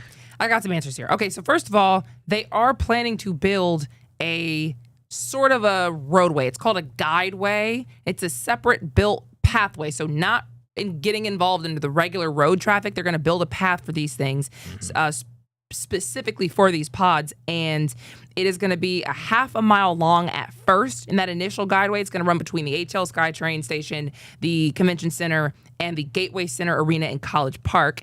And yeah, it's supposed to apparently carry up to 4 passengers and can be summoned on demand. Yep. Would you be summoning it? I'm doing anything that's new, man. I'm with it. Yeah, man, anything that's new, I'm with it. I don't know. I don't know if I could trust it any more than I could trust, when you pull up to the airport and like there's a long line just to get to the airport and you didn't factor that in, or when you drive to the airport and you're trying to park and you didn't factor in the fact that every single parking lot is gone, or like that lot is closed, or this lot is whatever. This seems to me like I might have plans and I call this thing and I'm in a queue of like 90 people. Oh, I feel you. You know what I mean? Like how could they possibly make sure with only a few of these on no schedule it's going to be available for more than 4 people at a time. I mean, I don't know. I hope they've Yeah. thought this through. You got a point. I hope they thought this through. Because it's one of the biggest airports, busiest airports. We just reported on it not too long ago. It's in competition with one of being one of the busiest airports in Chicago and Atlanta. It's between those two. So, dang, I didn't even think about it. $20 million might not be enough, y'all. I don't even know. I don't even really know what this is, to be totally honest with you. I know what it is. I get it, which I'll explain. But I mean, still just sounds like Uber to me. I mean, It is like Uber, yeah, for sure. Yeah, there's nothing. I'm trying to figure out where it differentiates. Like what am I getting different than me calling the Uber? That's on demand. It's getting you through certain spots in the airport, though. Oh, around the airport, in and around the airport. Oh, in and around the airport. Yes. Oh, okay. Granted, you could just drive. Who knows? Who knows? We'll see what happens. That's all I'm saying. We'll see what happens. In the meantime, another day, another police impersonation story in Metro Atlanta. This involves a home invasion. Cobb County Police Department just identified multiple suspects involved, and I'm so sick of y'all. Here's the thing. This guy's white. Oh. He's not a part of the APN. He's not a part of the APN. Not a part of the. He looks like one, he's starting his own. He's starting his own scepter of fake police officers. Okay, 3 men accused of impersonating police officers. Now there's 3 during a home invasion investigation, and the investigators say they showed up, fake badges, real guns, and a fake search warrant. All right. Wow. So police say the suspects approached the woman in her driveway in November, flashed what looked like an official credentials, and told her to go back inside her home. Imagine thinking law enforcement is there to protect you, and is actually there in a costume. You know what I mean? What? How do people keep getting fooled? I'm not trusting that this man is an officer. He has a necktie. It looks like he has a necktie right there. What do you mean? Maybe he had a turtleneck on, but if he didn't have a turtleneck on, I'm not stopping for this guy. Wait, why do you don't think officers can have? Yeah, you don't think officers can have? They can have turtlenecks, but having neckties. How often do you see officers with neckties? Well, I'm going to tell you what he wore. Investigators say the suspects wore vests resembling police gear, carried a fake warrant, and here's the part: they actually had real guns. So, I mean, they probably had their gun in their holster. They had a vest on. Whoa. You know what I mean? So Darius Hopkins has been arrested. This is Darius Hopkins. The other 2 suspects, Dustin Porter and David Shepard, are not yet booked into jail. So he got a black name. Police say they held her against her will for more than an hour. Mm-hmm. That is crazy. It's crazy that if police showed up to your house and they had what you thought was a warrant, because it looks like a warrant, because you don't know what no warrant looks like. No. You might let them in. Hello, knock, knock, open up. We got a warrant. You'd be asking questions like, hello, like, what is this about? I need to see your badge number. And you said what they had? Badges? They had fake badges. And vests. And vests and guns. Bro, y'all are getting wild. And here's the thing, and I'm slowly starting to think that they see not our show, but they probably see this happen. There's no way this keeps recurring like this and nobody's seeing it. You know, after one person says, "Oh, that worked. Oh, bet. Let me go try to do this again. Oh, that worked. Bet. Let me." Cause dog, we live in a world where, you know, a lot of us don't really like the police, but at the same time, a lot of us do feel like the police are a safe place to be. So if you get somebody to come to your house and be like, "Hey, I'm the police," 9 times out of 10, you can be like, "Cool, I'm safe. Let them in," whatever the case may be. Craziest part is all 3 of them live in Tennessee. Yeah, they don't even live here. They don't even live here. Nope. So they would have had to see this either on the news or because no way this is just spreading. Here's the thing. They saw this somewhere and then came to Atlanta and was like, "Yo, they doing it down there. Hold on. They out there. What? All this? I'm finna go join the APNs, man. I got to. What's the recruitment process look like?" Look, man, 2 of them are convicted felons. Police still haven't released anything about like why that house was targeted, whether anything was stolen, XYZ. But at the same time, like, the fact that y'all are really trying it is crazy. Wild, bro. You drove from why didn't you just do this in Tennessee? Why you gotta come here and do this? Hey, man. They wanted to join the real APNs. APN is Atlanta Police. Yeah. Negroes. Negroes. The Atlanta Police Negroes. to put it politely. Yeah. So now there are white people involved in the Atlanta Police Negroes. Because that's what this is, man. And y'all have no shame. Oh, that is hilarious. But you should also take note that they're getting arrested. Yeah, they are. They are getting picked up. It's not like they're getting away with it. And they're clearly rolling on their people. Like if two people haven't been booked into jail yet, and only one of them has been arrested, clearly he must have given up the name. It's like, bro, you've been caught. Who was it? Which one of y'all? No way y'all think this worked. This is crazy. It's wild. All right. In the meantime, one day y'all will learn to put your guns away somewhere safe. Because there was a 4-year-old who shot himself in a Gwinnett County Burger King parking lot. Come on now, 4 years old. Now that's preschool age, by the way. That's preschool age. Now, boy, if y'all, I want to ask this question before I get into this. If y'all had, because you are a gun owner, and where would you, if you had a kid in your car, where would you keep your gun in your car? I would probably keep it like in front of me in the glove compartment or locked in a lockbox. If my 4-year-old's behind me. Okay. Yeah, because my glove compartment has a lock on it. Right. I would probably keep it. Not saying that I do keep my gun in my car, but I would probably keep it. It'd be in a lock. In a locked compartment. So the police say the child's mother had just stopped for breakfast at Brazelton Highway when she received devastating news. Her dog of 10 years had been run over and killed. Crazy. That sucks, right? All right. In the middle of that emotional moment, she didn't realize her son had grabbed her Glock handgun from where? The glove compartment of her truck. And within seconds, the child pointed the gun towards her and fired, striking her index finger. Yes. So for you to leave your gun in the glove compartment, probably not a good spot. If it's unlocked? Yeah, because, the kid doesn't understand what he's probably shooting. He probably thinks that's a toy gun, X, Y, Z. He was taken to child care of Atlanta for treatment. Authorities have not said if the charges will be filed. So, this just brings up the whole conversation of gun safety. Oh, I thought you said he shot her in the finger. He shot himself in the finger. He pointed the gun and shot himself in the finger. Yeah. Man. After they stopped to get breakfast at Burger King. Mm-hmm.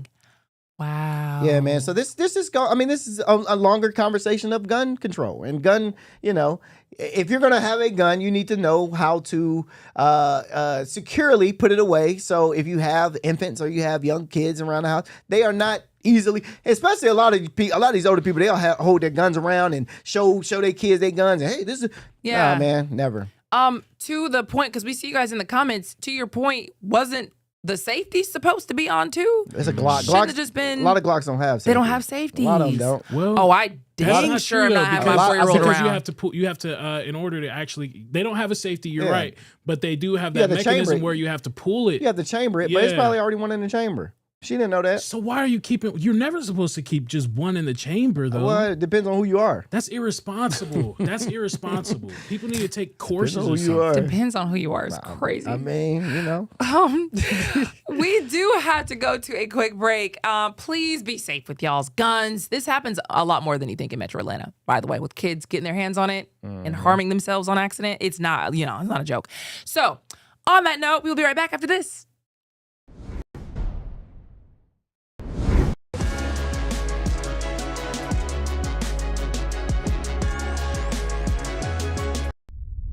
A major move today. Hot 97 is expanding. Hot 97 has launched a full streaming television channel. Hot 97 is no longer just a radio station, it's now a streaming network.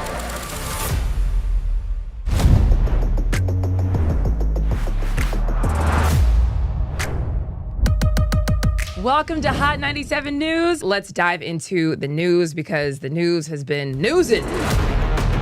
Hot 97 Mornings with Merrill. We got Shiny Culture in the building. Leah Bell in the building. Good morning. And DJ Cass One.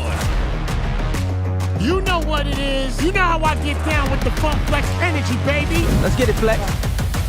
Nobody don't want no smoke. Wow, it got spicy real fast. Here for it all. We're here for it all. That's Let's it. go. Mariah Carey takeover. The people made it happen. Yeah. I'm coming around to all the classrooms and we turning up.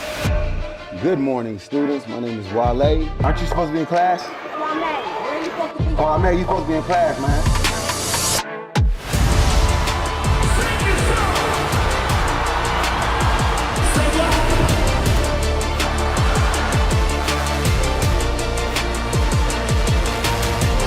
Rihanna has become a true worldwide icon.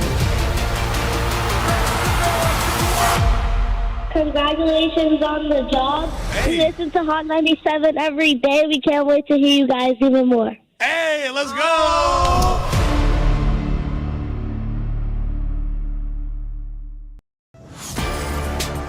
Get ready, the legend is on your screen. Funk Flex, the man who defines hip-hop, is bringing the heat from the radio booth to your TV. Where my camera at?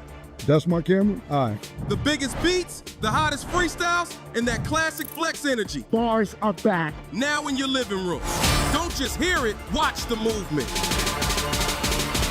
Funk Flex, now on Hot 97 TV, Mondays and Fridays at 7:30 p.m.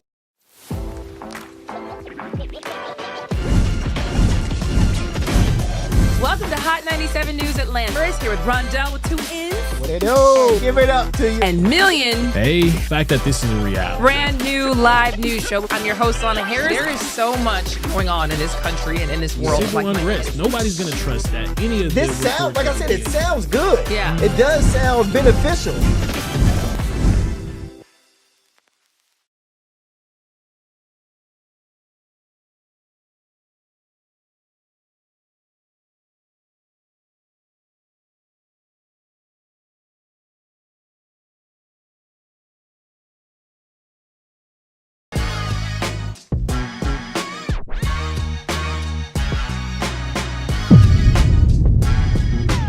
Welcome back to Hot 97 News Atlanta, everybody. I know sometimes it feels like the news will get up here and lie to you, and this is one of those times because there's a new study that says Atlanta commute times are decreasing. And I don't know how these people be coming up with this stuff, but I'm like, bro, y'all just be lying. But it's coming from our mouths. That's part of the story, though. So according to the Atlanta Regional Commission, they surveyed about 6,000 people, and this was across 20 different metro Atlanta cities. In that study, they found that our commutes are 5 minutes less on their daily commute compared to other years. Do y'all feel that when y'all are driving through Atlanta? Like 5 minutes less? Like you save 5 minutes? 5 minutes driving through the city? You're just driving through the city. Which one of y'all did this? No. Well, who did you survey? Yeah. Y'all surveyed people who work from home. Have to be. And that's it, though. So they're actually crediting this to 60% of workers that now say they work from home at least sometimes. The number was 33% in 2019, so it has gone up.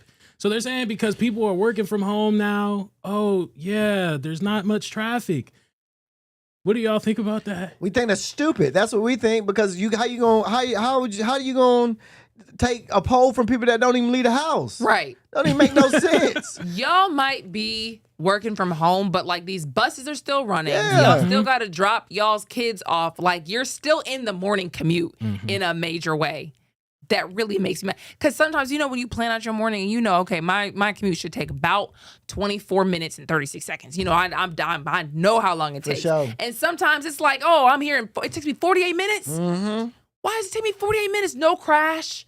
Nothing that says like, oh, this is why. It's like, bro, y'all really we're all on the road today. Yeah, no crash, nothing. So I looked it up. I took it upon myself because I was like, I don't believe this. Like, there's no way. Some of the reasons why Atlanta traffic is so bad officially is population growth. We've had massive groups of people just coming in on a day-to-day basis. And we're full. We definitely are full. Stop coming in. Atlanta is full. It's full. Been full. Limited public transit options. You know, people have been trying to say, look, open up MARTA, go farther out into the suburb areas because that'll help with traffic. But MARTA ain't trying to listen to that. And honestly, a lot of people in the suburbs ain't even trying to listen to that. No, they're not. They're not. They're not. I ain't gonna hold you. They're not. Yeah. And then it says that recently in another recent study that Atlanta is ranked the top worst bottleneck traffic areas in the country. So bottleneck, if you think about like a cup or something, you have a cup this full, pour it out, it comes out all the way through. Now, if you shrinking it, you pour the water out, you know how it's a lot harder to come out. So basically that's what they're saying. That's how traffic is operating. Sorry. What? It was kind of you to explain what a bottleneck is for the people in the back. Yeah. Well, I didn't know what it was. That's why I was explaining. I was just trying to tell y'all what I learned. You know, I learned something new man. today. I learned something new today. You got it. You can't assume people just know everything. True. So you Amen. gotta, you know what I mean? You gotta, you know, Amen. that's how we move here. So I thought that's nice. But it's the bottlenecks due to the construction that's going on constantly. And it's like Yeah. we never actually see the end of this construction. Nah, I ain't seen. That's so true. Bro, 400 has been that little where the toll used to be. They've been constructing that little area right there where that toll is for the longest. And all I honestly think here's my thing. I want them to only do construction on either Saturday or Sunday. Yes. Or everything. So I think every construction worker should come into work if you're doing road work between 1 a.m. and 5 a.m. or 12 a.m. and 5 a.m. I think that's a great idea. I think that timing is like perfect. After 5 a.m., construction ceases. Not only that, y'all need to make a law that y'all need to finish a construction project before you start another one. Yes. Quit opening every single road up to construction at the same time. For what? Because then your funding runs out and you don't finish and you just got cones for years. Like, what are we doing here? There's like a very easy way to do this, and they just choose hard. Every time. Every time. They gonna choose the hard way every time. So yeah, allegedly we're doing better. Allegedly. 5 minutes, we say. 5 minutes better. 5 minutes ain't nothing. 5 minutes ain't nothing. Because I'm gonna speed and catch those 5 minutes anyway. What? You know what I mean? So that really just put me back on time. I'm gonna pick that up. I found a cheat code though, driving through traffic in the mornings. Instead of going to the far left lane, because everybody's trying to get over there, I just stay in the first lane. And I'm telling you, I swear to God, I've been zooming past so many people. You don't zoom past nobody, bro. Yes, I do. No, you don't. No, you don't. I'm telling you, I stay in the first lane. I'm telling you, traffic just be moving because everybody trying to get over to the left. Didn't you say you go under the speed limit on purpose? Well, it's traffic, so it is speed limits that are being met. My man said, yeah, I'll be zooming on the right lane. Nah, man, you're doing the speed limit, brother. No, he means I'm going like 57 and a 60. Yeah. I'm zooming on the Yeah, ain't nobody catching me doing 3 under in a right lane.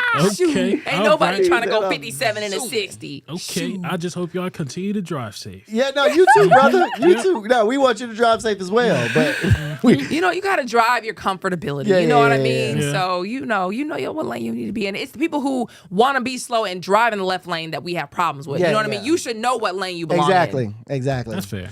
Okay. Meanwhile, apparently you would think that Metro Atlanta probably got evicted less than people in New York and like just other like major cities, but people are really getting evicted out here. We are outpacing literally New York. Yeah, we are. We have more than 144,000 evictions. Dang. Sheesh. So that's 144,000 eviction cases that were filed. That were filed in Metro Atlanta in the past year, according to the eviction lab at Princeton University. This is really alarming, y'all. To look at this and you see like we're like not even like outpacing. We're like blowing out other cities right now. We were just reported on it not too long ago about DeKalb and how there's a whole bunch of different families that's currently staying in like what was it, temporary extended stays. So that's part of the places that they got this study from, because the data covered 572,000 renters, renter households across Cobb County, Clayton County, DeKalb County, Fulton County, and Gwinnett counties. There have been 13,000 filings that occurred in 2026 alone. 13,000? 13,000, bro. I couldn't believe year? it. According to the eviction lab at Princeton University. So are they evicting people from like Section 8 housing? I wonder if they're are these like eviction coming from like Section 8 housing and stuff like that? Are these actual like evictions coming from high-end apartments and things like that, things of that nature? Or people that rent townhouses and stuff like that? I wonder if that's where they getting their data from. I mean, even then though, I mean, you hear about Cobb, Clayton, DeKalb, Fulton, those are primarily black. Right. You can say it. That's what it is though, because and that's the thing that sucks, because it's like, is it just a black person thing, or is it just more of we're just being affected? I don't know if it's a black person thing or a white person. I don't know if this is a race thing, because I think white people get evicted as well, but I don't think. I think it's a little. I think we are known for getting evicted more often than white people getting evicted, for sure. So I'm looking at it. I think that's it. I'm looking at it. Black renters make up 53% of the renters, but account for 71% of the eviction filings. And then only 15% of filings involve white residents, and 8% involve Hispanic residents. Yeah, that's kind of crazy. Yeah, we don't own too much stuff though. Like when Fair. black people get housing, we don't own any house. We don't buy too many houses because we've always been taught like, oh man, don't buy houses, man. You should rent. It's easier to rent. And it's like, dog, no, bruh. Like, go buy a house. That way, it ain't too much. It ain't kick you out your crib if you buy it for sure. If you ain't paying the bank back, I mean, you can foreclose on the house for sure easily. Right. You know what I mean? But if you got enough money to buy a house, you got enough money to at least, keep the house in some aspect. I mean, I think gentrification plays a part in this also. Oh, 100%. Because the rent is out of this world. It is. It's the rent very is out of this world. disrespectful. They said that average monthly rent across the analyzed households is $1,700. $1,700 a month. That's wild. That's 20 bands a year, y'all. Yeah. What's crazy about this though, and I've always said this, I think rent is stupid. I think rent is dumb. What do you mean by that? I think when you go, and I think people should be able to live somewhere for free, in my opinion. Mhm. And I think that you paying someone to be secure and have a roof over your head, I think that is a dumb aspect of living. I think we should have a place where we should be in a place to where, we should be allowed to live in these places for free. Because you gotta think of it, man, like being homeless. One or two things. Some people choose to be homeless. There are people out there that do choose to be homeless, regardless of if we think that or not. There are people out there that choose to be homeless. And then you have people that are homeless because they have been kicked out of their establishment or where they live because they can't pay rent. And I think that's messed up. I think rent is dumb. I think rent's dumb. So what's the alternative though? I don't know the alternative, but it's dumb. Because it's an investment. It's like a flip because you still got to look at it like it's an investment for the person that is renting. This is another way for people to try and create some wealth. Make money, dog. That's what it boils down to. Everybody trying to make some bread. We're not thinking about people as humans. We just want to make money. I don't want to. Never mind. Say it. Well, go ahead. Well, I was just people. When you talk about wanting like free housing and people deserving free housing, that kind of thing is what happens in a communist country. Okay, thank you. Okay. All right. She let it out. Or a socialist country in some cases. You know what I mean? Free or extremely cheap. They treat it as like a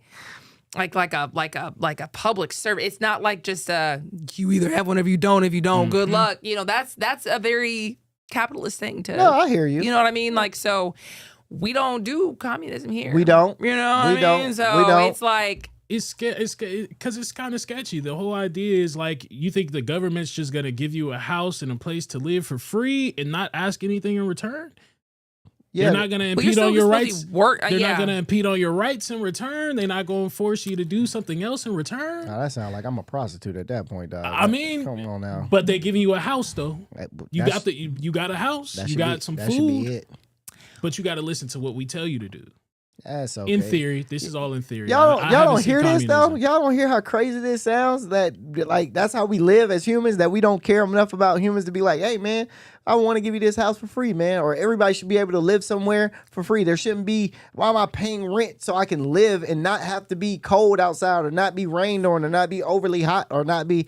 I don't know, man. Maybe that's just my empathetic heart that I think like that. No, I'm just it's not you. Like this is a huge thing being talked about even in our country right now. Zohran Mamdani and the Democratic Socialists, they have this same kind of vibe with it, and it's beat down on like it's just un-American. But I think the people who are against that system also have to take a look at America and say, okay, well, in your system, why are so many people struggling? For sure. You know what I mean? Like there are pros and cons, I would say, probably to both. I don't know what the answer is myself. It's tough though, because like if we do give people houses, who's to decide who gets the better looking house?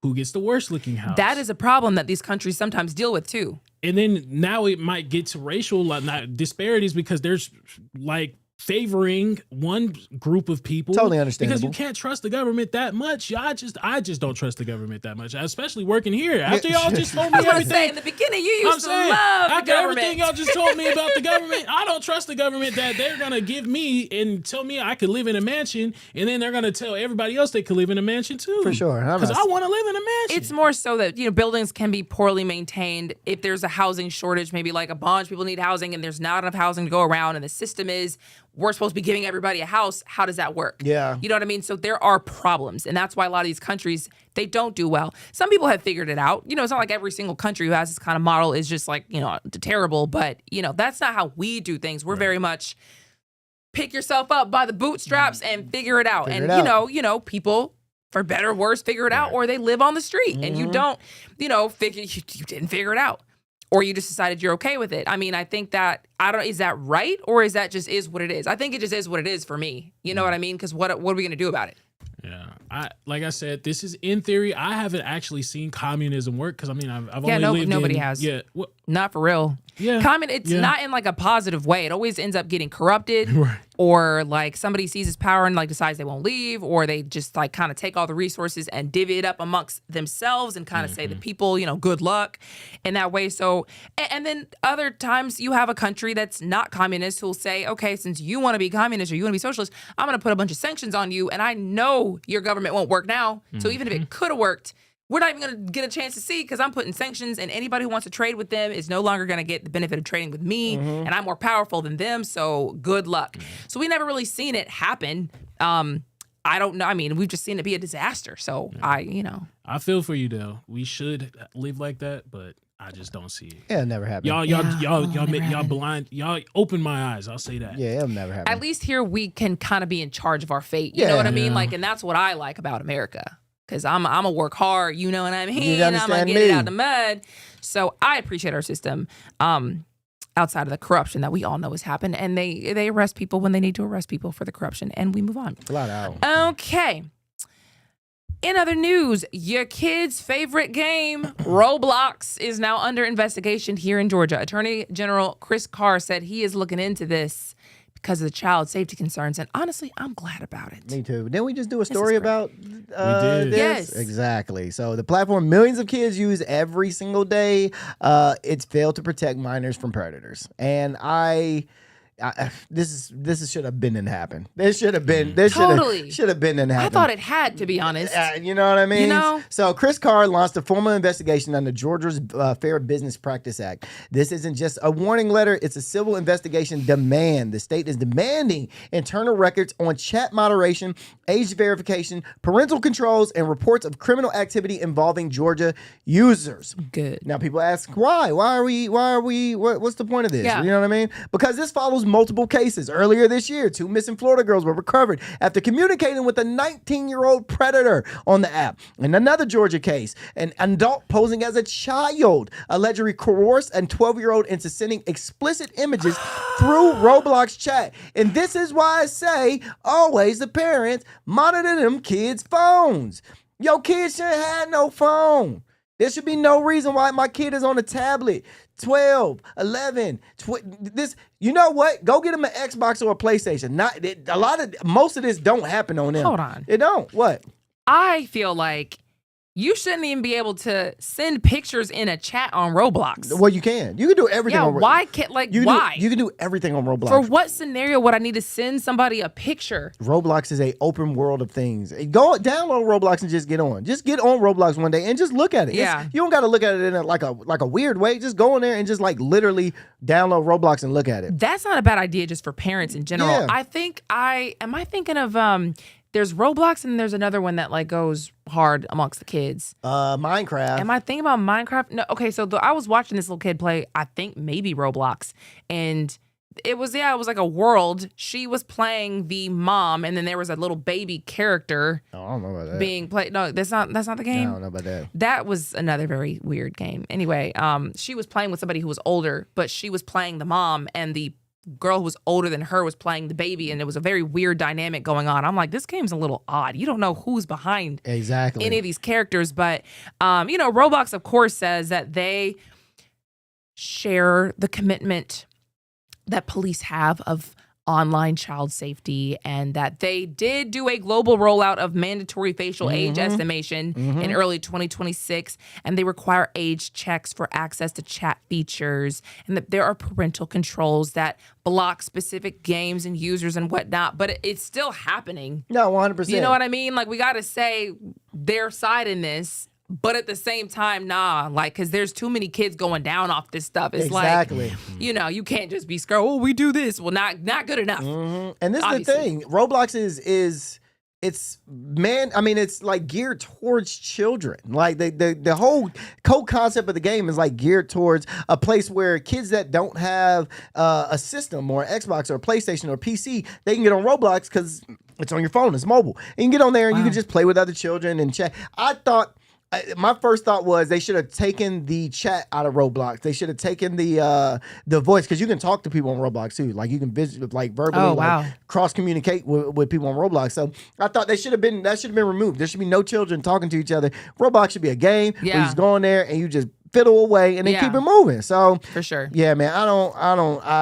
I'm glad they're doing this. I'm so glad they're doing this. There need to be way more monitoring, because there's so many weirdos out there that like to get behind a screen and be this anonymous person and be this child predator, and then go to work the next day and nobody knows what they're doing. Right. Yeah, that's a horrifying thought. So Crazy, Roblox, bruh. thank you for doing something, with this early facial detection system, but, we just got to be on top of that. Meanwhile, a rapper was found dead here in Metro Atlanta. Yeah, rapper Lil Papa, he passed away in Hapeville, and he was 25 years old. He's signed to Yo Gotti's collective music group, CMG, currently, and the situation does kind of sound fishy to me. So TMZ reported earlier this morning that the cause was due to a suicide. So police say he was in a small car accident on the highway before he went to a hotel. Lil Papa then drove to a hotel parking lot after the crash, and he met his manager in the hotel parking lot. He remained inside of his vehicle and he spoke to his manager through a rolled down window. And at some point during that interaction, he allegedly pulled a gun out and shot himself. What? He was taken to the hospital and he did not survive. That was very sketchy to me. You're talking to your manager, and at some point in time in that parking lot, you shot yourself right after. I couldn't believe it when I heard it. Yeah, nobody knows what they actually said either, which is the sad part, because he was young too. Yeah, but nobody 25. Yeah, nobody knew what was said. And that is the part that is going to boggle my brain. Yeah. What was said for him? The manager probably knows. Yeah. If it was standing right there, but anything could have happened. Like, they could have had a heated discussion about you owe money, or, you aren't doing as well, you're getting dropped, or, it could have been something else entirely. I don't know how they determine this stuff. So that is terrible. And I just don't get how he would do something like that. And granted, money isn't everything. He was just up and coming. He has like 1 million followers on Instagram right now. He was actually starting to create a name for himself. That's crazy. He did that. Well, he put a video out a while ago. This is way before this happened, and he said, "Yo, man, after this last mixtape or this last album, man, I'm gonna go be at peace." Now, who knows what that means about him going to be at peace? But when I saw that video and then I seen this happen, I was like, man, maybe he was struggling with some mental demons that he couldn't fight. Because bro, mental demons are real, man. So a lot of these kids and these rappers, they get into the game and they really don't have the mental capacity to handle all this, bro. Like, it's a lot of stuff that comes with this. You know what I'm saying? Like, it's a lot of stress, a lot of this, all of that. So it's like, yo, man, maybe he could not take it all. So shout out to him and rest in peace to him. Shout out to his whole team, because I saw another tweet, not a tweet, but I saw somebody say, slipped my mind. Gosh, I wish I could, because it was good too. Yeah. God dog it. Well, we'll keep you posted if there's any other kind of update on that. In the meantime, we got some things to do this weekend, because we had a couple other stories for you, but I don't know what you want to do. Yeah, we could do it. I mean, I could just run over Gunna real quick. You want to run? Okay. Yeah, So let's talk about this. Okay, because Gunna has a billboard. People have been seeing, people have been talking about it. They're wondering if it's tied to a documentary. Yeah. So New York, Gunna has a billboard out in New York right now. It's called the one they only counted out. And now people think the Netflix documentary is coming on the way. I think it is. Image surfaced showing what appears to be a promotion for a documentary titled "The Last One," because his tour is called The One. Gunna hasn't confirmed it yet, but reports say he hosted a private private screening in New York last September. If this is real, this isn't just a documentary drop. This is a super rebrand rollout because everybody called him a snitch, a rat, a this, a that, and Gunna came back and punched all y'all in the face. He had one of the number one grossing tours. Yeah, Gunna went crazy. So I am excited if this is a real documentary. I will be looking forward to this documentary. Shout out to Gunna. I am a big Gunna fan. The one that they counted out, we will be looking out for that. So he just got out of jail and then career skyrocketed? Career went through the roof. Well, that's interesting. They called him a snitch for getting out of jail, though. We can't forget that. And I hope that he's snitching in this Netflix series because black people, we need to make snitching more normal. We need to normalize that. We need to agree. something, say something. I do agree. I hope he's like putting this out there on the Netflix screen. Granted, we don't know what it is. For sure. But snitch on Netflix, put it out there, make snitching cool. Snitching's only cool for people that aren't in the streets. Okay? I was literally just everybody, thinking that, though, too. Everybody that's a street dude, don't snitch. Street all right? life. If you live by a street code, live by that street code. Right. Me, I'm not a street dude, so I will snitch. Exactly. Yeah, I will yeah. Okay. This Friday, so we got to tell you about some things you can do in the city. Yeah, man. The 38th Annual Steamhouse Lounge Oyster Fest is this Saturday at 11 a.m. and Sunday at 11 a.m. And I don't know if you guys know, this is the 38th year of Oyster Fest. Come on. So they will be at Beloved Midtown. Seafood, oysters, band. It's going to be a lot of cold drinks, shrimp. If you've ever been to the Oyster Fest, man, the Oyster Fest is such a good time. A whole bunch of live music. It's going to be dope. If you haven't got your tickets, go get them for this Saturday and this Sunday. I think it's going to be good time. This Saturday and Sunday also will be VinylCon for all you record listeners out there. Yes. So it will be it's 50 plus vendors from around the country. VinylCon is one of the biggest analog and music gatherings in the region. So you go, man. You might find a gem out there. A dope Michael Jackson album, or like a real like exclusive album that you know like what a I live mean? Sam Cooke album. Bro, what? Come on now. Yeah, I don't know about it. Y'all, it's a Saturday, Sunday at 10 a.m. It starts. The doors opens. Food trucks, the whole nine. Y'all make sure y'all head out there. Cool. And then this is my favorite, the Golden Girls Kitchen. Thank you for being my friend. Whoa, yeah. So this tonight actually doors open for an immersive Golden Girls theme dining pop up. All right, so you're gonna get cheesecakes and mini sandwiches and tiramisu and photo ops and Blanche's boudoir and boudoir. Is that how you say that? Boudoir. Okay, and a shuffleboard on Lanai. See, I can't speak French at all. It's specialty cocktails, man. So that is tonight. Actually, that is tonight at Pullman Yards. It's full of Golden Girls experience. I actually kind of want to go to this. I'm not gonna lie to you. Look, it runs until May 10th, so you have some time to get out there. It's at the Pullman Yards, and Pullman Yards does it big when they do stuff. They do. You know, especially sometimes. I don't know if all the time, but sometimes they do it big. They do. So we also did sing the little black version of Golden Girls. That's not the real song, No, but not, that's when you know. You put a little stank on it. Traveling the money here, girl. Fighting a comfort. It's my part, right? And if I could, it's everybody. All right, we got it.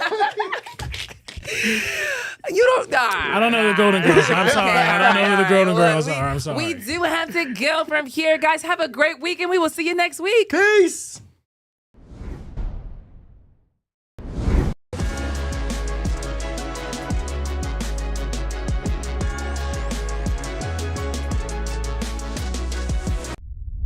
A major move today. Hot 97 is expanding. Hot 97 has launched a full streaming television channel. Hot 97 is no longer just a radio station, it's now a streaming network.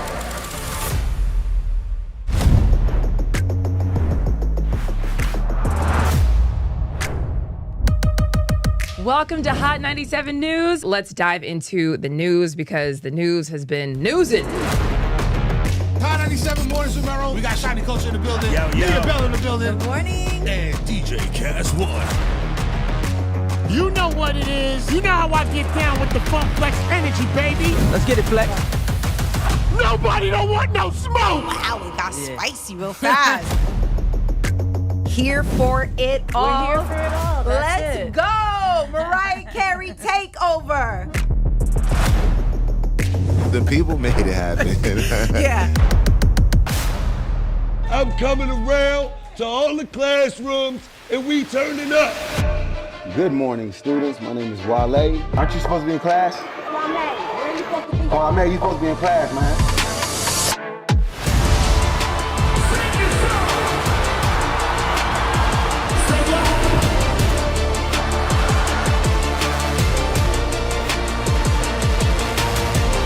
Rihanna has become a true worldwide icon.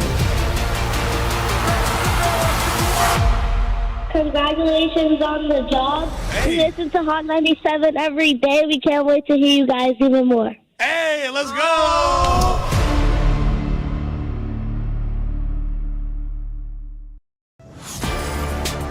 Get ready.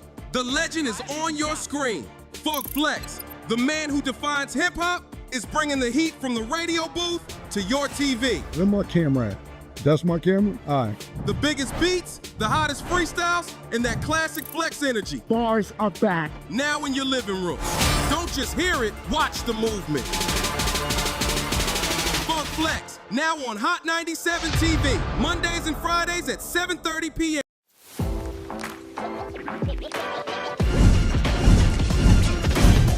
Welcome to Hot 97 News Atlanta. First, here with Rondell with 2 N's. What it do? Give it up to you. And Million. Hey, the fact that this is a reality. Brand new live news show. I'm your host, Lana Harris. There is so much going on in this country and in this world. Civil unrest. Nobody's going to trust that. Any of This sounds, like I said, it sounds good. Yeah. It does sound beneficial.